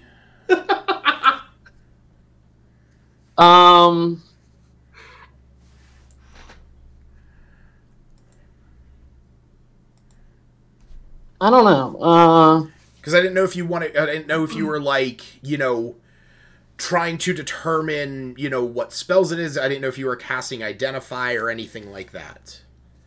I can identify spells? I mean, you can touch an object that if the object is imbued with magic, then you can learn what it is. And what object is imbuing magic right now? The floor? Or the table? It's sort of so I would say you could either do one or the other to try and figure that out. Is the table glowing? Does the table have an aura around it? The table does. Okay, yeah, we'll use we'll use the goggles on the table. Okay. Identify. Yeah. So you cast Identify using the goggles. After a minute, you realize that the table is giving off the illusion magic, that it is actually imbued with the spell Programmed Illusion. That upon a triggering condition that is set, the illusion takes place. It's probably somebody entering the room. And what that triggering condition is that the moment somebody walks into this room, that the illusion is set until the room is empty. Can I dispel the illusion just like by touching the table, or no? If I inspect the table, you would have to roll in order to dispel it. No, I don't want to like necessarily dispel it, but like minor illusion. If someone inspects it, they can tell it's an illusion. So I will say that you like the illusion. Can I put my hand through? Right. So the illusion there is because of the manner in which it's set up. You can see that it's the undersurface of the table. Like when you start passing your hand there, you can tell that that's where the illusion is, but you're not sure what this illusion is hiding. What are you hiding? So, because if you would think about it, if it was like a box, you could put your hand through it. But whatever this is intricately built with is intricately cast within the table to be bounded within the table. What else did we run into that was hit with programmed illusion? I'm almost positive this is the second time we're interacting with this spell. Nothing that I recall. So. No, I don't recall. You're thinking of polymorph. What am I? Yeah. And then the mimic. The mimic was. Wait. What was used on my brother's body? Oh yeah. Wasn't that programmed illusion? Oh yeah. Yeah. Yeah. It's starting to come together now. Sorry. Go ahead. Yeah. It's all right. I'll just relay everything that I've found to the group, and so I'm just trying to figure out what I'm what Smith is thinking of now. Tear these floorboards up, or is there something? Well, should we try moving the table? The table's... Yeah, can we move the table? Yes, the table can be moved. With your detect magic, you see that both illusion and conjuration move with the table. Don't know that. Right table. That means the table is imbued, whatever this table actually is. Let's destroy it. Get your axes out. I have one more charge to dispel magic. What do you guys think? Does Iggy know dispel magic? No, it's too high of a spell. Okay. I don't think he knows. Can you... Third level. Is that one you can ritual cast, or do you just have to burn a slot? I just had to burn a third slot. Wait, okay. Doesn't Albina have dispel magic? I don't have any more third slots. She's magic. We could pick up this conference table and put it in the bag of holding. Take a long rest and then Would do not it. fit. Let's just take a long rest right here. I'm gonna try dispelling right magic. next to our new friend Benny. Go ahead and roll, Smith. Well, Bash. hold on. Wait, can I guide him? Sure. Real quick, That was a lot of things being said. Before you dispel magic, I'm gonna ask Benny. You heard what he said. Do you want to tell us what the table is? I don't know. It was... I swear. I don't know what is going on. The table was brought here months ago. It wasn't even in the realm of possibilities that something like this was going on with it. You have to believe me. I've worked for I've worked for the Innsmouths for years. I would never do anything to betray them. Okay, what about this? Okay, so was Smith able to tell that the spell was programmed illusion? Yes. Yes, that's what Okay, and we all kind of deduced the trigger word. He knows the trigger. Oh, yeah. Okay. So why can't, if it triggers when somebody walks in the door, why can't everyone else walk out and I stay in, and then what happens? Because it won't go back unless the room is empty. Yeah, but that's the condition. Humanoids? Yeah. Well, you've used both What of if your they're- shapeshifts already. No, we short rested. I have both of them back. Oh. Yeah. But if you go in there, the room will still not be empty. No, Yeah. it might just be a humanoid. I could go in as a spider. I think we should just dispel it. Dispel what though? The illusion or The the table. conjuration? He can choose a spell. Oh. So that's the thing. Now that he knows the specific magical effect, he can choose to dispel that. Because otherwise he would have ended up dispelling the illusion. You are dispelling an illusion. I mean, unless you want to try and dispel whatever the conjuration is.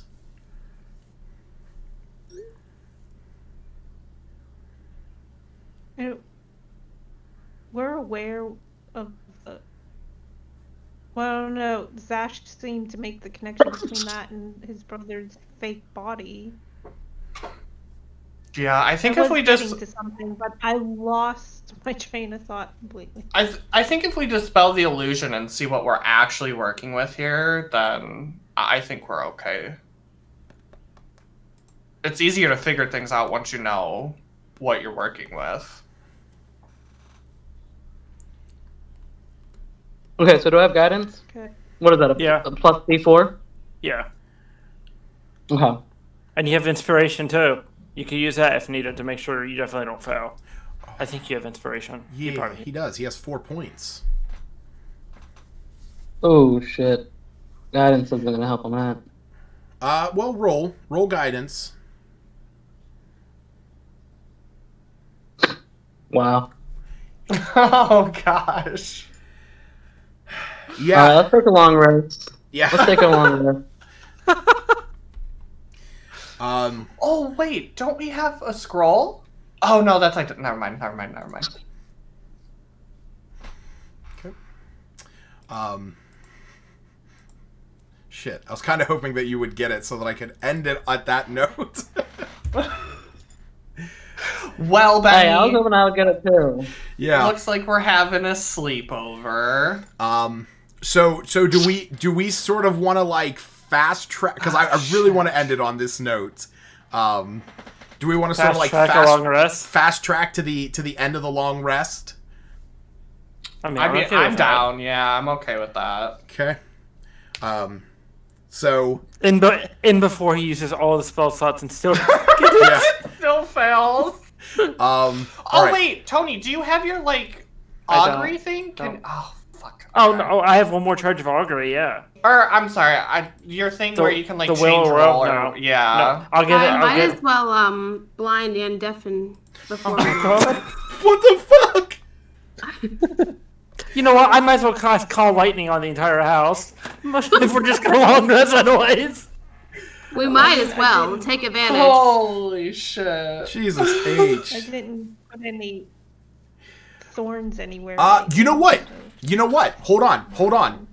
I will make this argument because I have at one time played around with this idea.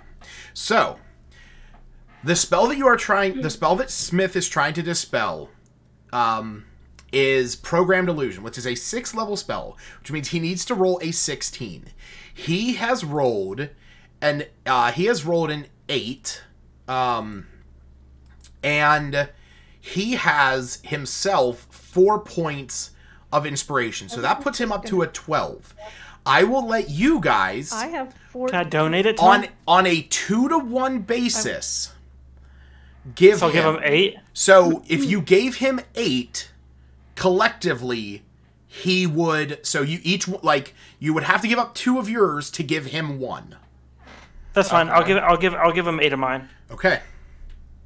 So you here's. guys don't want to just take a long rest? Nope. Well, you can. We will. You guys will be able to do a long rest. Very very shortly. I feel like this is a waste of inspiration. It's fine. I already did it. I already subtracted it. It's fine. Okay. Alright, I'll subtract mine. So. Alright, let's do it. So Nylor, the night is about. The stars are out. You're feeling slightly charged, and you feel as if your guidance, is a little bit more inspiring. Smith, as you cast Dispel Magic, all of a sudden, something like a shimmer goes across the table, and something underneath the table is now visible. Is it the fucking rune, Lucas? What do you? Is it the teleportation? Do you look underneath? Does everyone look underneath? I would, yeah. I saw detect magic on, right? Yeah, you already did. Does it pick up anything different or no? When you do this, you detect that the illusion magic is completely gone now, and the conjuration magic is the only magic that you detect from it. And as you look underneath with your arcane vision, as the illusion is going away, you can see the runes from a teleportation circle etched into the bottom of a table. Mm-hmm. And that is where we're going to end it for tonight. I knew it! I knew it! We should break Benny's little fucking fingers. I hope you have something I can take a hot bath in, Benny. Guilty by association. We're waterboarding him. He's still blinded and deafened, but yeah, he did fail his con save. We'll keep him blinded and deafened while we waterboard him. Okay, it's blind or deafened. No, I had 2 slots. No, I had 2. Yeah, I was taking advantage. It's like one or the other. I'll long rest.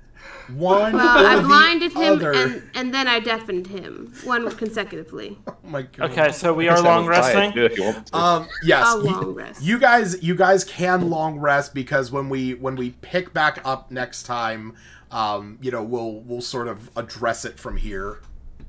I'm gonna go pray and figure out what other spells I can have. Yeah, I'm probably gonna switch my spells up too. I'm gonna do my will or woe right now, Lucas, while we're still. It's a D6, right, or a D8? It's a D6. D6. So 1. Oh, so that means woe, I believe. Yeah, it's woe. So that's basically like Bane. Yep. Oh man. I was. All right, guys. Good session. Yeah, great. I'm not gonna lie. When you guys were like, "Let's rip up the floor," I'm like, "Oh, okay." That went away. I wasn't expecting. You've conditioned us. I know. The best. Here's my favorite thing about these past few sessions. At this point, it is just breaking Zash. I know! He's gonna have PTSD like no other. Jesus. Oh, I was saying last time, like, anytime he tries to do anything, it just backfires in the worst way possible. I'll take the therapist card away from Benny and give it to Zash. Right? Like, I'm sure the gold that I gave to Phandalin to try to help rebuild all the shit that we messed up, I'm sure it's like cursed gold and they're all gonna die horrible deaths somehow. Greymaine's gonna be like, Zash, I can't believe you betrayed me. Right? Oh my god. He's actually like a poltergeist. And as we're in the room, I pull out Rafa, but I have him morph into a baby black dragon and just kind of have him sitting next to me and Benny. Oh, okay. Yeah, I found this guy down the road the other day. Jesus. He doesn't eat much when he's in good company. Oh, don't worry. Next session, it's going to be full-on gaslighting Benny. Like, none of this happened. He's such a good employee and loyal servant to the Innsmiths. Oh, my God.